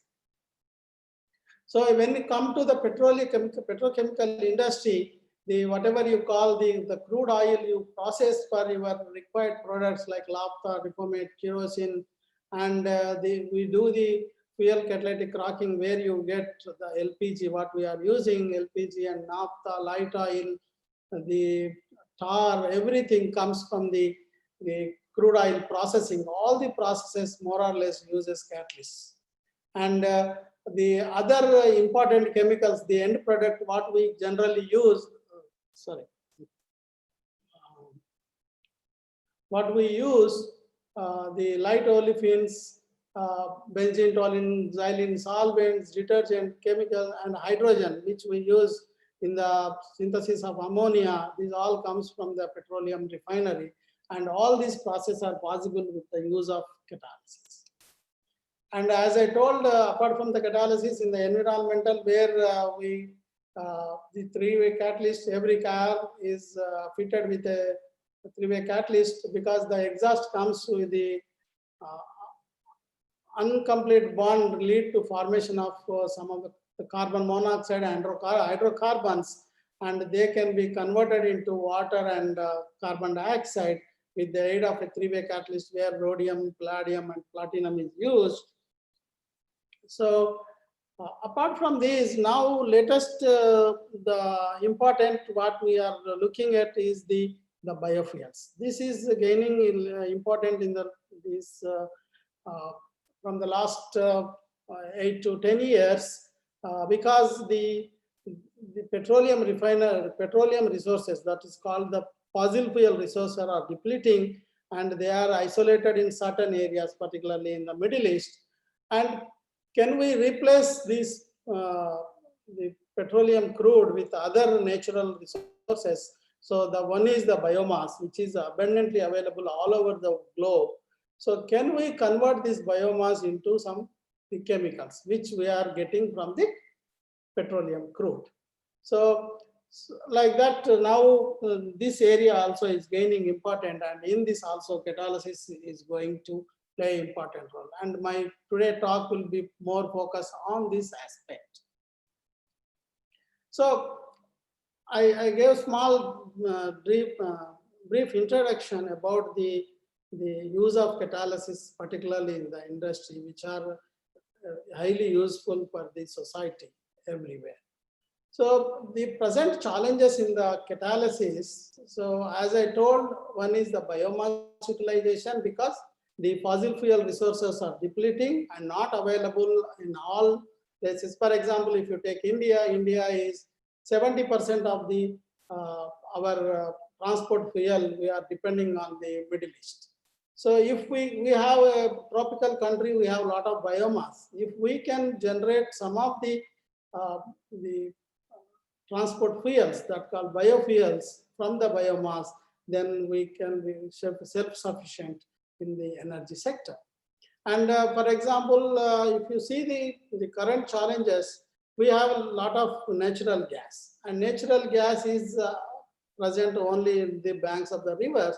And if you want transport that, it is not easy. Can you convert that into liquid fuels, which are easy to use? So for example, I have given methane. Methane is we are using for CNG application. If you can convert that into alcohols, and from there you will get different products and biofuels.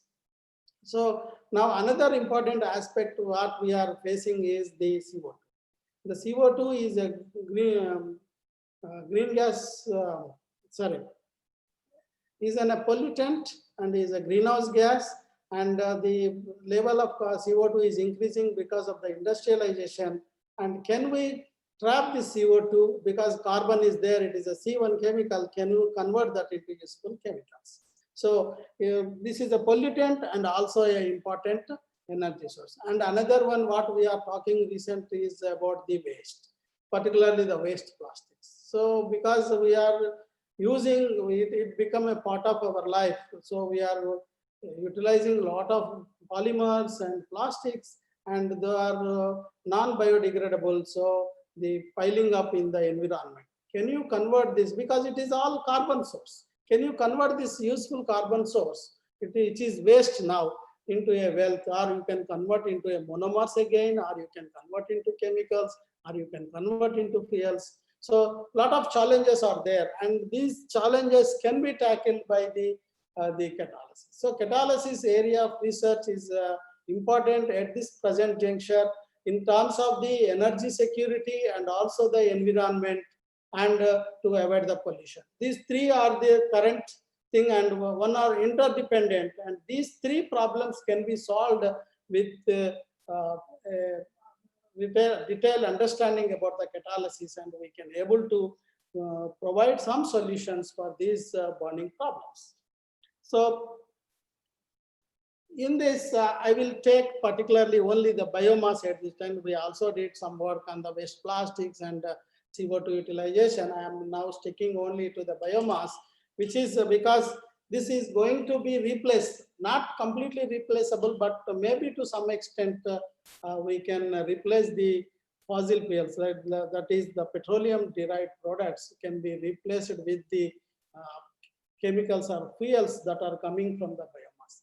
If you see the possible chemicals and fuels from the biomass, biomass is the lignocellulose, and it is mainly consists of cellulose, hemicellulose, and lignin, and these are the polymers of the carbohydrates, and these details. I'm not going into this.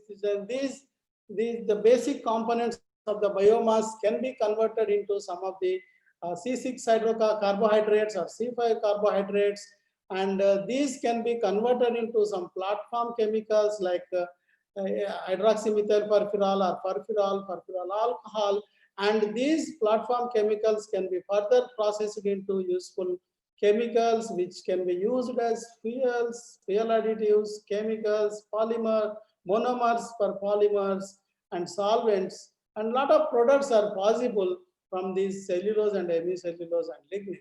But this is a very complex. You can see the various routes possible and various products which can be possible from these lignocellulose materials. And it is not that easy, because every reaction has its own functionality, and to get a designed product, you need a very highly specific catalysis. So we are trying to do the conversion of biomass into useful chemicals and fuel additives. We are going from the instead of from the top to bottom approach, we are going to the middle to bottom approach. I will show some of our examples. So most of these transformations required acid catalysts. Most of because the isomerization, dehydration, esterification, alkylation, decarbonization, condensation. Most of these reactions are acid catalyzed reactions. So for that, in acid catalyzed reaction, as Dr. Shanbag said, there are zeolites, heteropoly acids, and some metal oxides. These are the different acids available to use as catalyst. And particularly, I am interested in the heteropoly acids because they have a specific acidity, and their acidic functionalities are very high.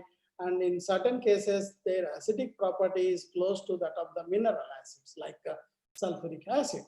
So when you look at the heteropoly acid is also called the polyoxometalloids. Here we have a central metal, that is X, that may be phosphorus or silica, and it is surrounded by the metal oxide cluster, that is we call addenda atom. Here we can have molybdenum or tungsten. Those 12 metal atoms are surrounded the central atom and with the oxygen as the bridging atom. So these can be used, and this is a polyanion which is neutralized by the protons. So these protons can act as the Bronsted acids, and that's why these catalysts can act as a Bronsted acid catalyst. And because of they also have the property of the conductivity. And these are the inorganic material has certain antiviral, and these are we can call it as inorganic drugs. They are used as anti-tumoral and antiviral also. And the metal protein bonding, we are not much interested into this. So I am mainly focusing on the catalytic properties of these heteropoly acids. So the heteropoly acids, there are a variety of heteropoly acids are possible, depends upon the number of metal oxides surrounded by the central atom. So for example, if it is a 12 metal ions are surrounded by the central atom, that is called the Kegin, which is the structure is identified by the scientist name called Kegin, and it is named after him. And if our 18 metal oxides are surrounded with the two central atoms, that is the Dawson structure, and the different it is a 6 and with more oxygen numbers, and these are the Anderson structure. And here in this heteropoly acid, Kegin type heteropoly acids are more stable compared to the Dawson and the Anderson. That's why these Kegin are mostly used in heterogeneous catalyst, and Dawson and Anderson used as a homogeneous catalyst. And now I am going to stick on to the heteropoly acids, the Kegin heteropoly acids. So if you take into the Kegin heteropoly acid, as I told, it is a central atom. The shape looks like a ball, and with the phosphorus central atom, the 12 molybdenum ions are oriented in this way, and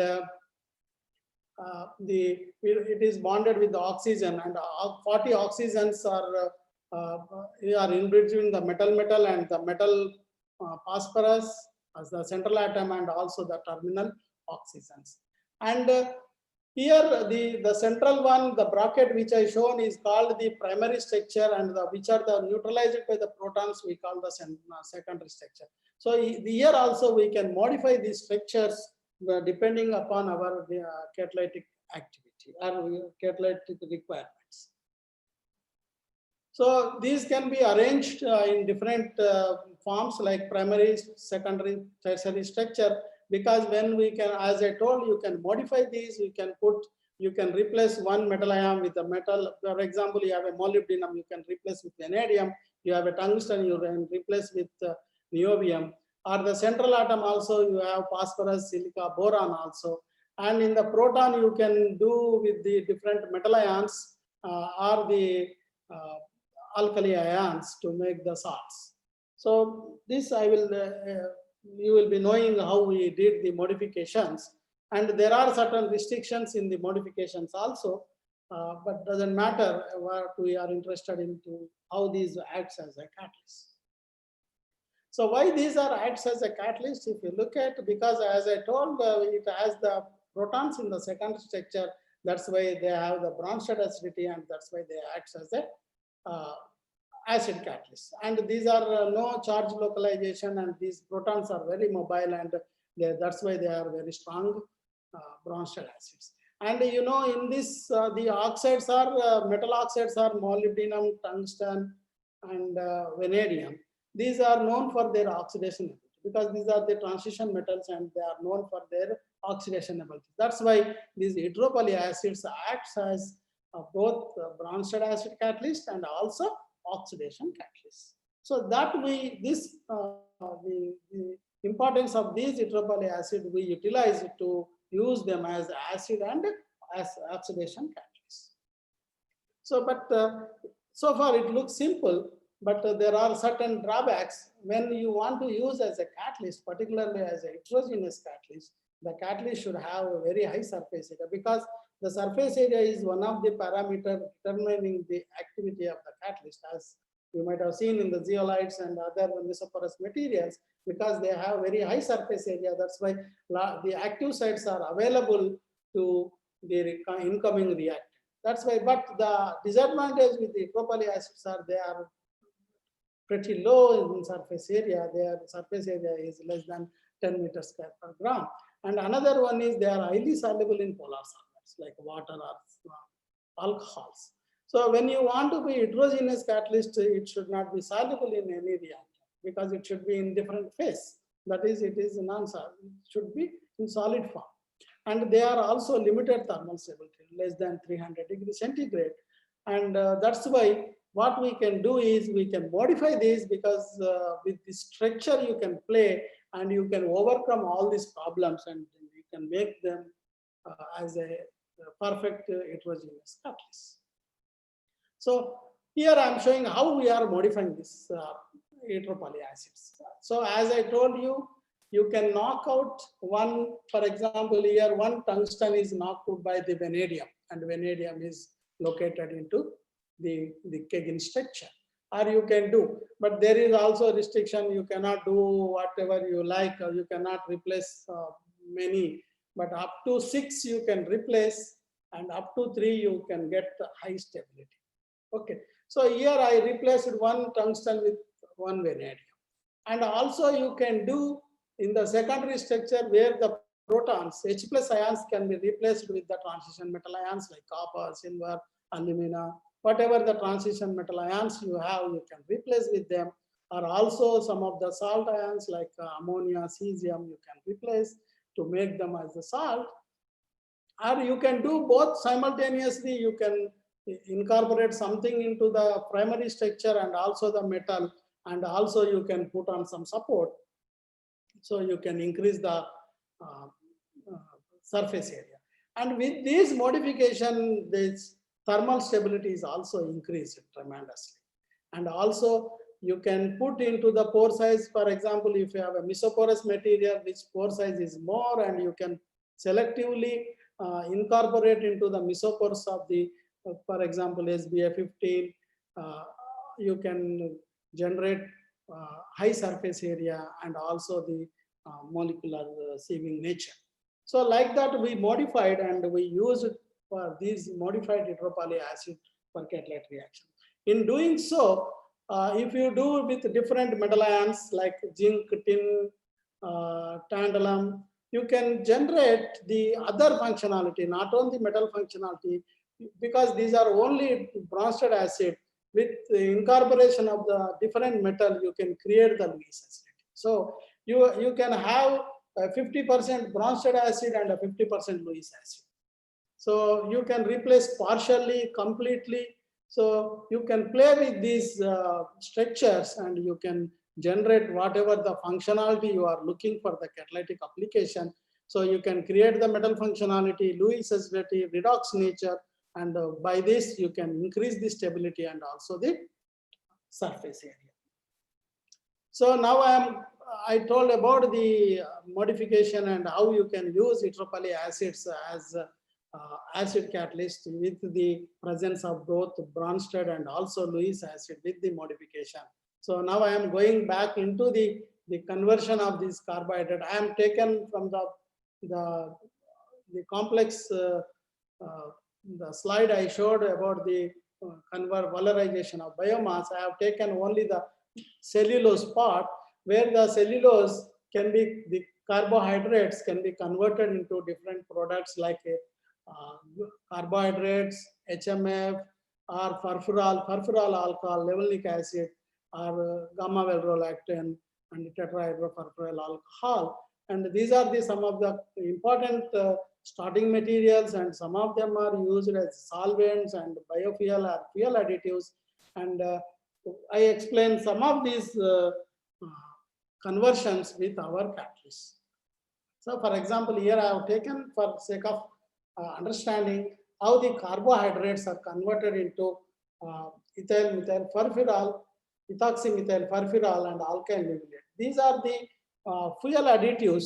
These can be mixed in the diesel to increase the cetane number and also the knocking property, so that these can be used as solvents also, for example, in the GVL and THFA. So how these transformations are carried with using the modified hydropoly acids. For example, here I have taken the carbohydrate converted into 5-ethoxymethyl furfural. We have prepared. Here we did the tin exchanged silicotungstic acid, and we kept that into the mesoporous channels of the SBF15, and we characterized different techniques, but whether I can able to incorporate the tungsten into the secondary structure of the hydropoly acid, or the entire moiety of the hydropoly acid is sitting into the SBF15, that can be readily understandable from the different characterization techniques. So the FTIR and Raman is the beautiful spectroscopic techniques used for the understanding the stability and the presence of the Kegin structure. So here you can see the characteristic, because of the tungsten oxygen tungsten bond and tungsten terminal oxygen bonds presence, and the central atom and the oxygen bonds, everything you can see from the FTIR bond positions. And the Raman also, where you can see the Kegin bands, characteristic bands at concept 1006 is about the metal terminal oxygen symmetric vibrations. So that means the Kegin structure is intact with the modification, without modification, and with the modification. You can see how these modifications are retaining the Kegin structure. And also you can see the mesoporosity, where because we use this SBF15, and when it goes into the channels of the SBF15 and the modified tin exchanged silicotungstic acid is present in it, you can understand from the spectroscopy. I'm not going in much into the details, but how we are modifying and how we are deriving the required catalytic property. That's what I want to emphasize more here.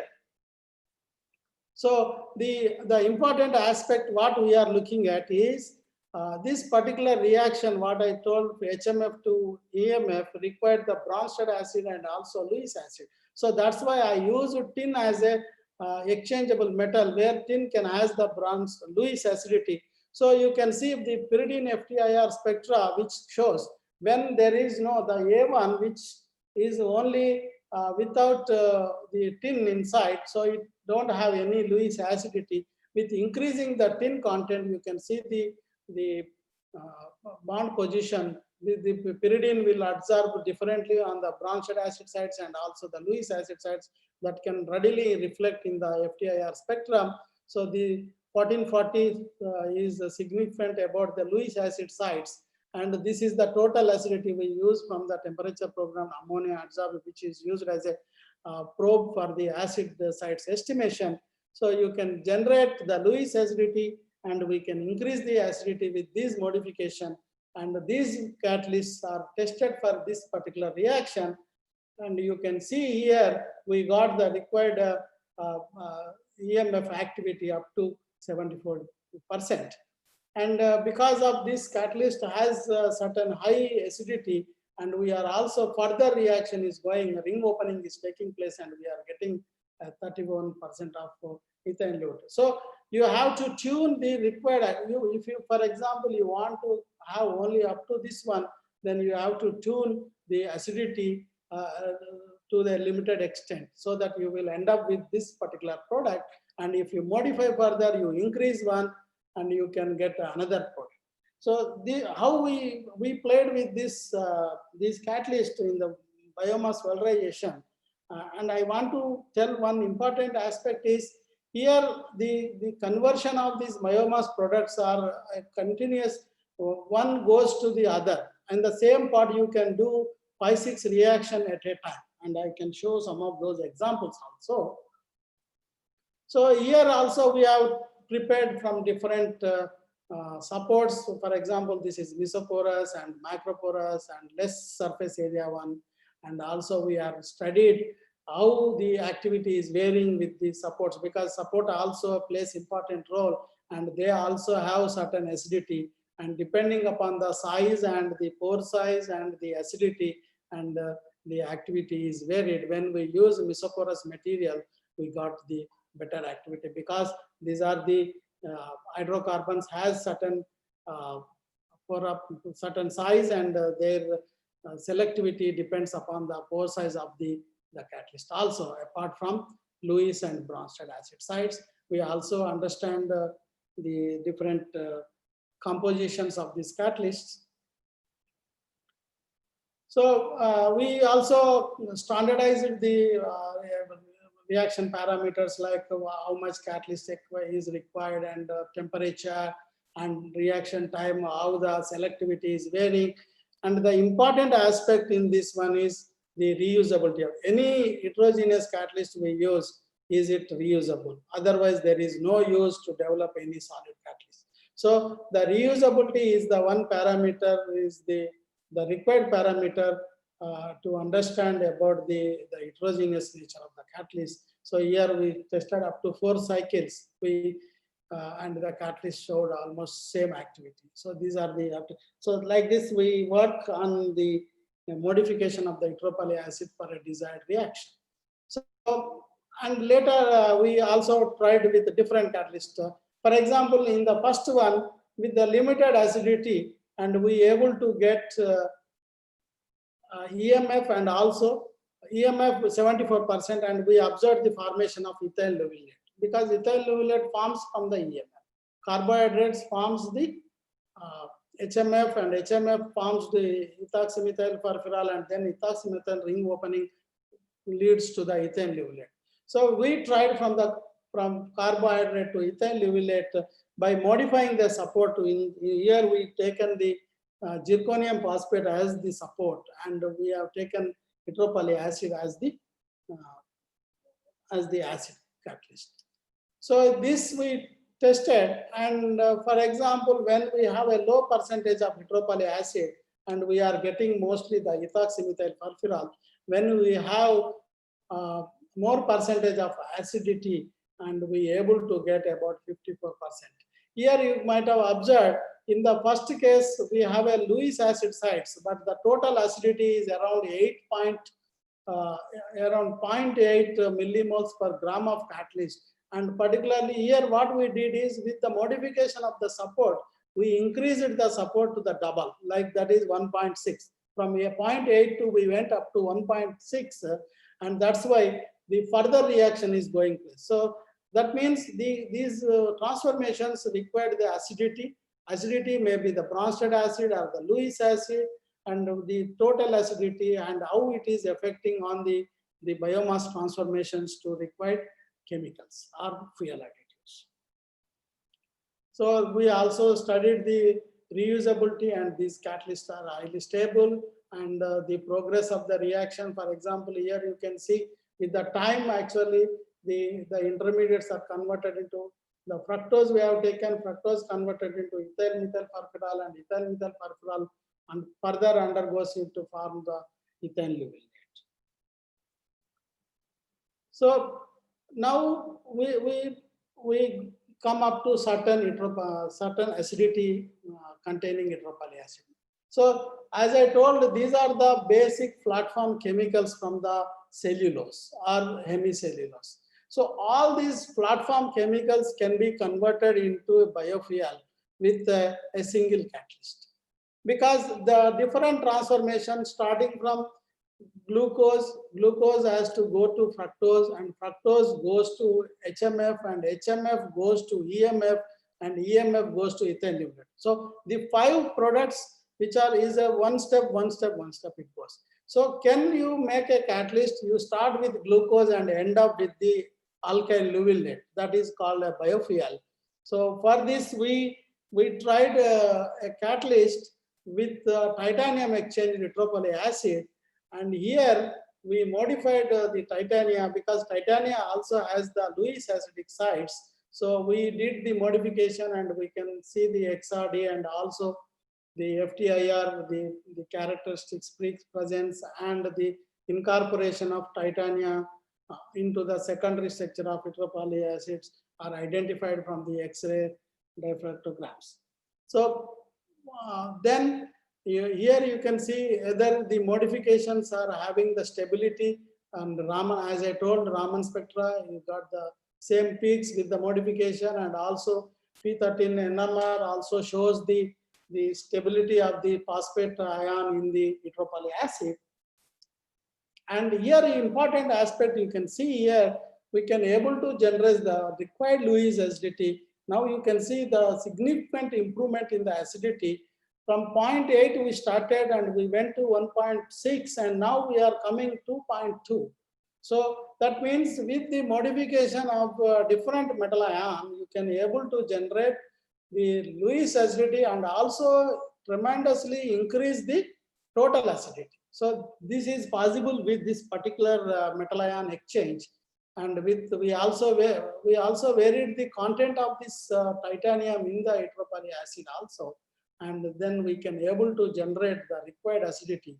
So what happened when we taken this one, even with the earlier catalyst, even glucose we are not able to convert into EMF. But here this particular catalyst able to convert up to 21%.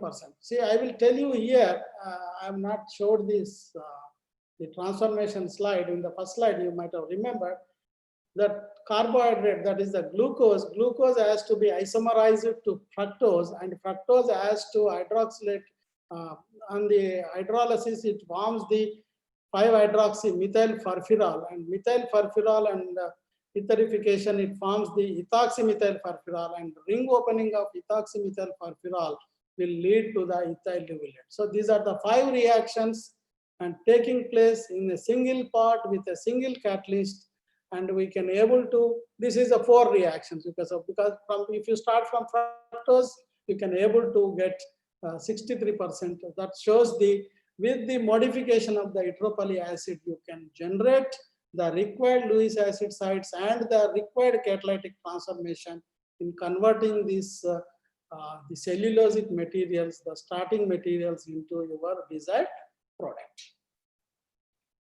Hope you are able to follow me. Yes, sir, we are following. We are following, Yes. sir. Please go ahead, Yes, sir. please. So we also proposed, here you can see the glucose is isomerized to fructose, and fructose is converted into HMF, and HMF and etherification, you get EMF, and EMF ring opening takes place and goes to ethyl lubulate. So all these transformations are possible with the modification about the acidic sites, and also the creation of the different acidic sites with the nitropolylate acid. So that's why the nitropolylate acids are beautiful catalytic materials to play with them. So I'm going to tell some more example where we have used it from the from furfural. So the furfural comes, so far I have discussed about the cellulose, and now I am talking about the hemicellulose. Hemicellulose, you get the furfural as the is the platform chemical, and the one molecule with that is gamma valrolactam, which has highly used is a green solvent and used in the fine chemical synthesis, and it has a lot of applications.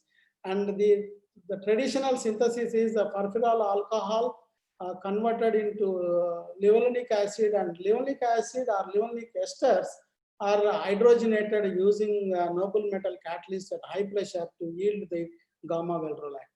So what we thought is, can we make directly from the furfural to gamma valprolactone without using any noble metal catalyst, with using only our heteropolyacid catalyst by a different approach, and that is called catalytic transfer hydrogenation. So you don't use external molecular hydrogen. We don't use any hydrogen gas, and instead of that we use a solvent, because in these transformations solvents are required because all are carried in the batch mode reactions. So use the solvent which has the hydrogen donor capacity like the alcohols, and can we able to do this one? So we did with the modification of the heteropolyacids. What here we did is, we have taken the zeolite as the support, and we put our heteropolyacid and also a different metal oxide. So we put both metal oxide and heteropolyacid. Instead of modifying the heteropolyacid with a metal ion, here we have along with the heteropolyacid we put a metal oxide. So we have sequentially we kept these heteropolyacid and the metal oxide like zirconium oxide, aluminum oxide, tin oxide, niobium oxide into the pores of the zeolite, and we identified their acidity properties. And with this modification, particularly with alumina, tin, and titanium, as I told you, can able to generate the Lewis acidity. And for example, when we have zirconia and alumina, we also have the basicity also, because these are amphoteric material. They have a weak basic sites, and you can see the CO2 TPD is a one tool you can identify the basicity of the catalyst. So here these particular two catalysts also have basicity apart from the Lewis and Bronsted acid sites. And here we used isopropanol as the hydrogen source and also as a solvent. So we try to understand how this isopropanol is generating hydrogen with interacting with the metal oxide or the heteropolyacid. What we understand from the in situ FTIR analysis, to understand the interaction between the isopropanol and the catalyst, we able to see the interactions with the shift in the CH vibrations. Then we can identify the catalysts which are having some basic sites are able to interact more with with the isopropanol and generate hydrogen. So then we used these different metal and heteropoly containing catalyst, and we can able to get around close to 95% conversion with very around 90% yield towards the GVL, that is gamma valprolactone. That means this metal oxide is able to generate the interaction, and whatever the hydrogen is generating, it transfers to the heteropolyacid, and the heteropolyacid does the further transformation. And here also, with the time how the reaction is progressing, we also identified the intermediates, because the isopropanol is interacting with the furfural alcohol, and you are getting the intermediate product like isopropyl levulate and isopropoxy furfural alcohol ethers, and they finally can transform into gamma valprolactone. You can see some of our publications to know more details about the mechanic aspects of these catalysts. We also explained some of the mechanistic aspects, how the zirconium, for example, here, which show the high activity because of it has certain basic sites, it interacts with the isopropanol and generate, and how the Bronsted acids and the Lewis acids of these catalysts are useful in transforming this intermediate into our required gamma valprolactone. So as I told, the reusability is the important aspect. What we did is, after doing because this is a long-term reaction, it goes up to 10 to 11 hours. So after a certain period, we stopped the reaction and we removed the catalyst and then continued.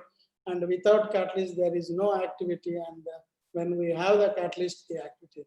And also we studied the reusability, and these studies suggest us that means there is no leaching of the catalyst, and these catalysts are reusable. So now so far I told about the acid catalyzed reactions using E-poly acids in the biomass transformations. And we thought, even can these E-poly acids, which also have the acidity, can you induce the metallic property, as I mentioned in the modifications? So what here we did is we modified this with the palladium. Palladium is known for their hydrogenation capacity. Okay, so that means this particular reaction, perfluoral alcohol to tetrahydroperfural alcohol conversion, the ring hydrogen and aldehyde hydrogenation, we require the metal functionality, and also we need a certain amount of the acidic property. So that's why we modified the E-poly acid with vanadium and also with the palladium. So then we use it for these hydrogenation reactions. So that means E-poly acids can be used as a hydrogenating catalyst also, not only in the catalytic transfer hydrogenation, or also molecular hydrogen catalyst at mild conditions. So this avoids actually use of large amount of noble metal catalysts like palladium carbon or platinum carbon. And here we modified, I think this is also shows how the stability of these modifications, because here we modified both primary and secondary structure, because two vanadiums are kept inside by replacing the 2 molybdenums, and the 3 protons are replaced with the palladium ions, and still you can see the characteristics of this E-poly acid. And NMR also suggests the stability of this catalyst with the modification and also on the support. Okay, so we have estimated the surface area, doesn't matter much about these values. And here you can see this is a complex because successive hydrogenation takes place. Perfluoral hydrogenation, simple aldehyde hydrogenation leads into alcohol, and further ring hydrogenation goes to the tetrahydroperfural alcohol, and further dehydration will end up with the methyl tetrahydrofuran. So here we want to select, because a lot of reports are available, the formation of perfluoral to perfluoral alcohol, even copper-based catalysts also are useful. But when you want selectively the tetrahydroperfural alcohol, because it has an important as in the fuel additives and based on its fuel properties, and this compound is useful compound, and can you make selectively this product, and with this modification the E-poly acid in its primary and the secondary structure, we can able to get up to 95% selectivity for this particular Hello, sir. Hello, sir. 5 minutes more. Okay, I'm almost my 5 slides only. Okay, sir.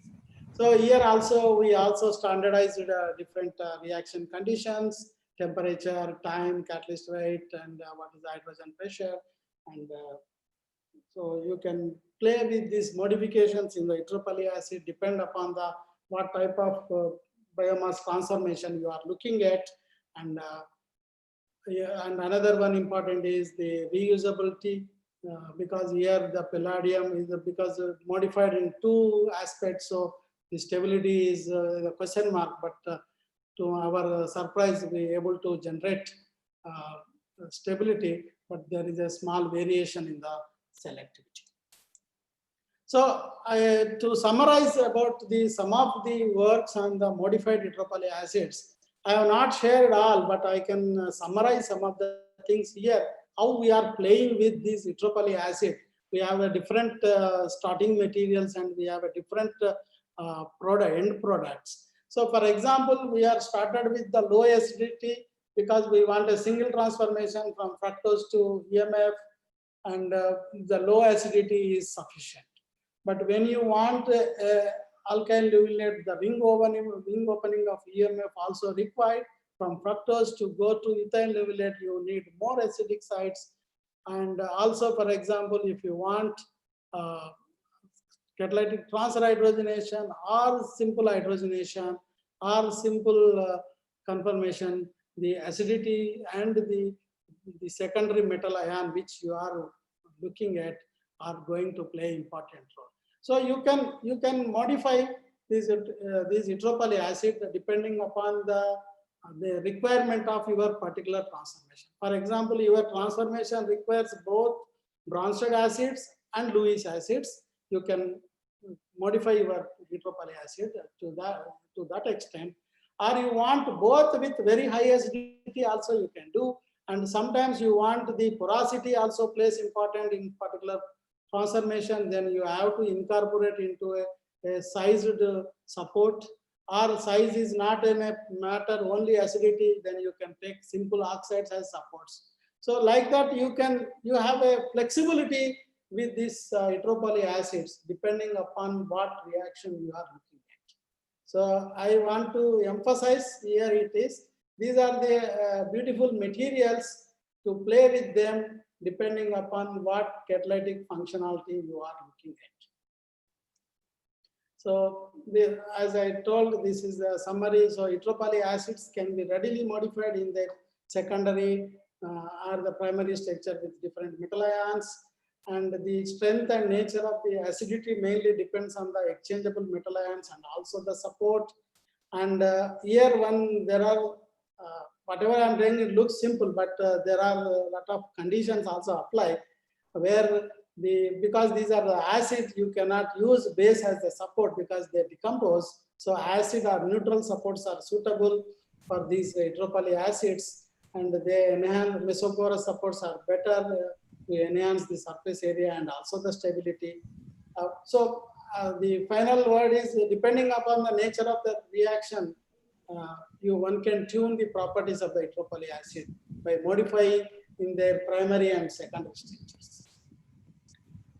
Okay, so this all the work is because of my students' work, and I always thankful for them for their hard work and their commitment in their research, and also everything is possible by the finance, the ESR, private industries, RB Bharata and DST, and I thank our director for giving the opportunity and the facilities to do this research and also present results.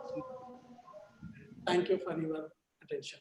Thank you, Dr. Lingaya Garu. Thank you very much for your excellent presentation on the catalysis, how it is useful in chemical industry, and also the fine chemicals, how they can convert it. That is biomass conversion to chemicals. Similarly, waste also how it can be converted into useful chemicals.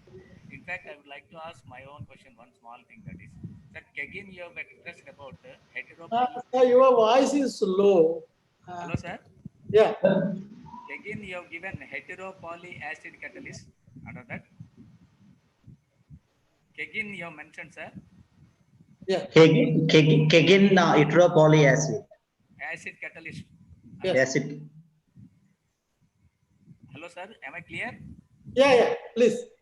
In that, you are told about exchange of copper, silver, iron, etc. certain metals you have told.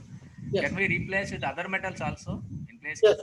Yes. You can replace with other metals also. There is a size and the oxidation state also matters. Generally you can exchange most of the transition metal ions. Right, sir. Right, sir. Thank you very much. And then you have got a very good vertical knowledge, and you have opened some knowledge that is also very simple reactions like the catalysis in the normal hydrogenation catalysis, etc., like vanadium, etc., replaced with palladium, and then zirconia, whatnot, sir. You have covered so much of information. Similarly, what we learned about the plant material, nothing but the cellulose, how it is going to be converted into the useful thing, useful chemical one, all those things, sir. You have got very good knowledge in the field. Therefore, in one way, I can say I was enlightened by your lecture. Thank you very much. Thank you for giving us an opportunity to listen to you. Now, Dr. Ramana, kindly ask the question and answer. Yes, Dr. Lingaraj, it was a good presentation. You got some questions from the participants. The first question is, what is the influence of co-solvent in the production of biodiesel? Huh? What is the influence of co-solvent in the production of biodiesel? Actually, in the biodiesel synthesis, the alcohol itself is a reactant, also a solvent. Because and as such, co-solvent effect is not studied well, because the simplest alcohol, for example, methanol and ethanol are more useful. And I have not seen any co-solvent which have better property than methanol or ethanol as a solvent property. Okay. Okay, sir. And a very small question from a Jagan, a research scholar. Why Kegin etropolyacids is more stable than Dawson and other etropolyacids? Because the other etropolyacids, the orientation is big. Because here the number of molybdenum, see, if it is a small molecule is more stable, then because here you have the 40 oxygen atoms surrounded, and here it is 80. So when the size is more and stability is also generally less. Okay. You build a building. Yes, yes, sir. Thank you, sir. And another question, sir, I would ask you. You have done that hydrogenation, that is conversion fructose to ethylene leuyate.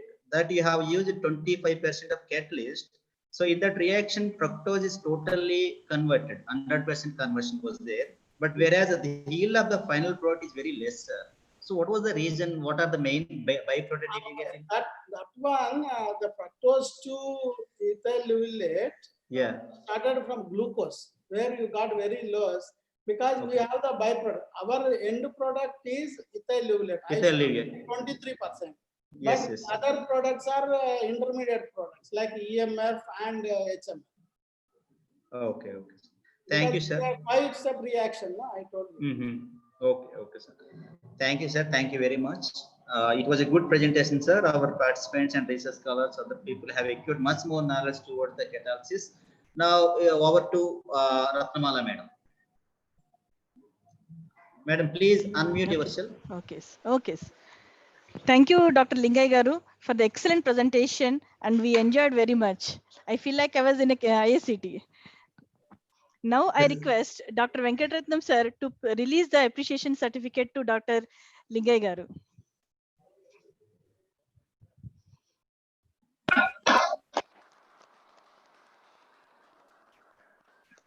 Thank you.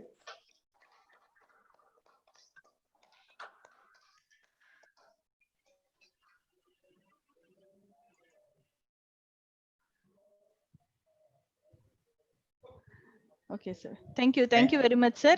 If you don't have objection, if anybody asking your email ID or any other details, we'll share you, sir. Okay, no problem. Thank you. Thank you. Okay. Thank you, sir. Thank you very much. Thank you, sir. Thank you, all of you. Okay, sir. With this, I'll conclude the morning session of the today's event, and we will be joining the noon session by 2:45 p.m. with experts Dr. Sadhana Railu, madam from Neeri Nagpur, and Dr. Paul Megard from North Carolina State University. I request everyone please join before 10 minutes. Thank you. Thank you very much. Thank you, Hariharan sir. Thank you, Hariharan sir. Thank And all you. the delegates. Thank you. Bye. Bye, sir. Hariharan sir. Please unmute yourself, sir. Please unmute. In fact, this COVID has helped me a lot. I conducted great personalities of our Bangalore campus also. Thank you, sir. Thank you, sir. Thank you very much. Thank you very much. Thank you. Thank you, sir.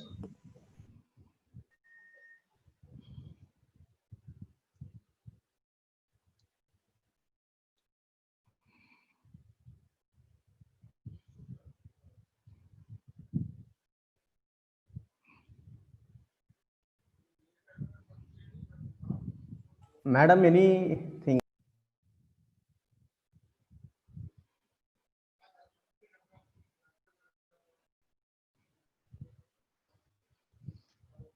Host, please, you can close the session. Host, please, you can close the session. One minute, ma'am. Okay. All the participants, please attend the afternoon session by 2:45. Okay, thank you, one and all.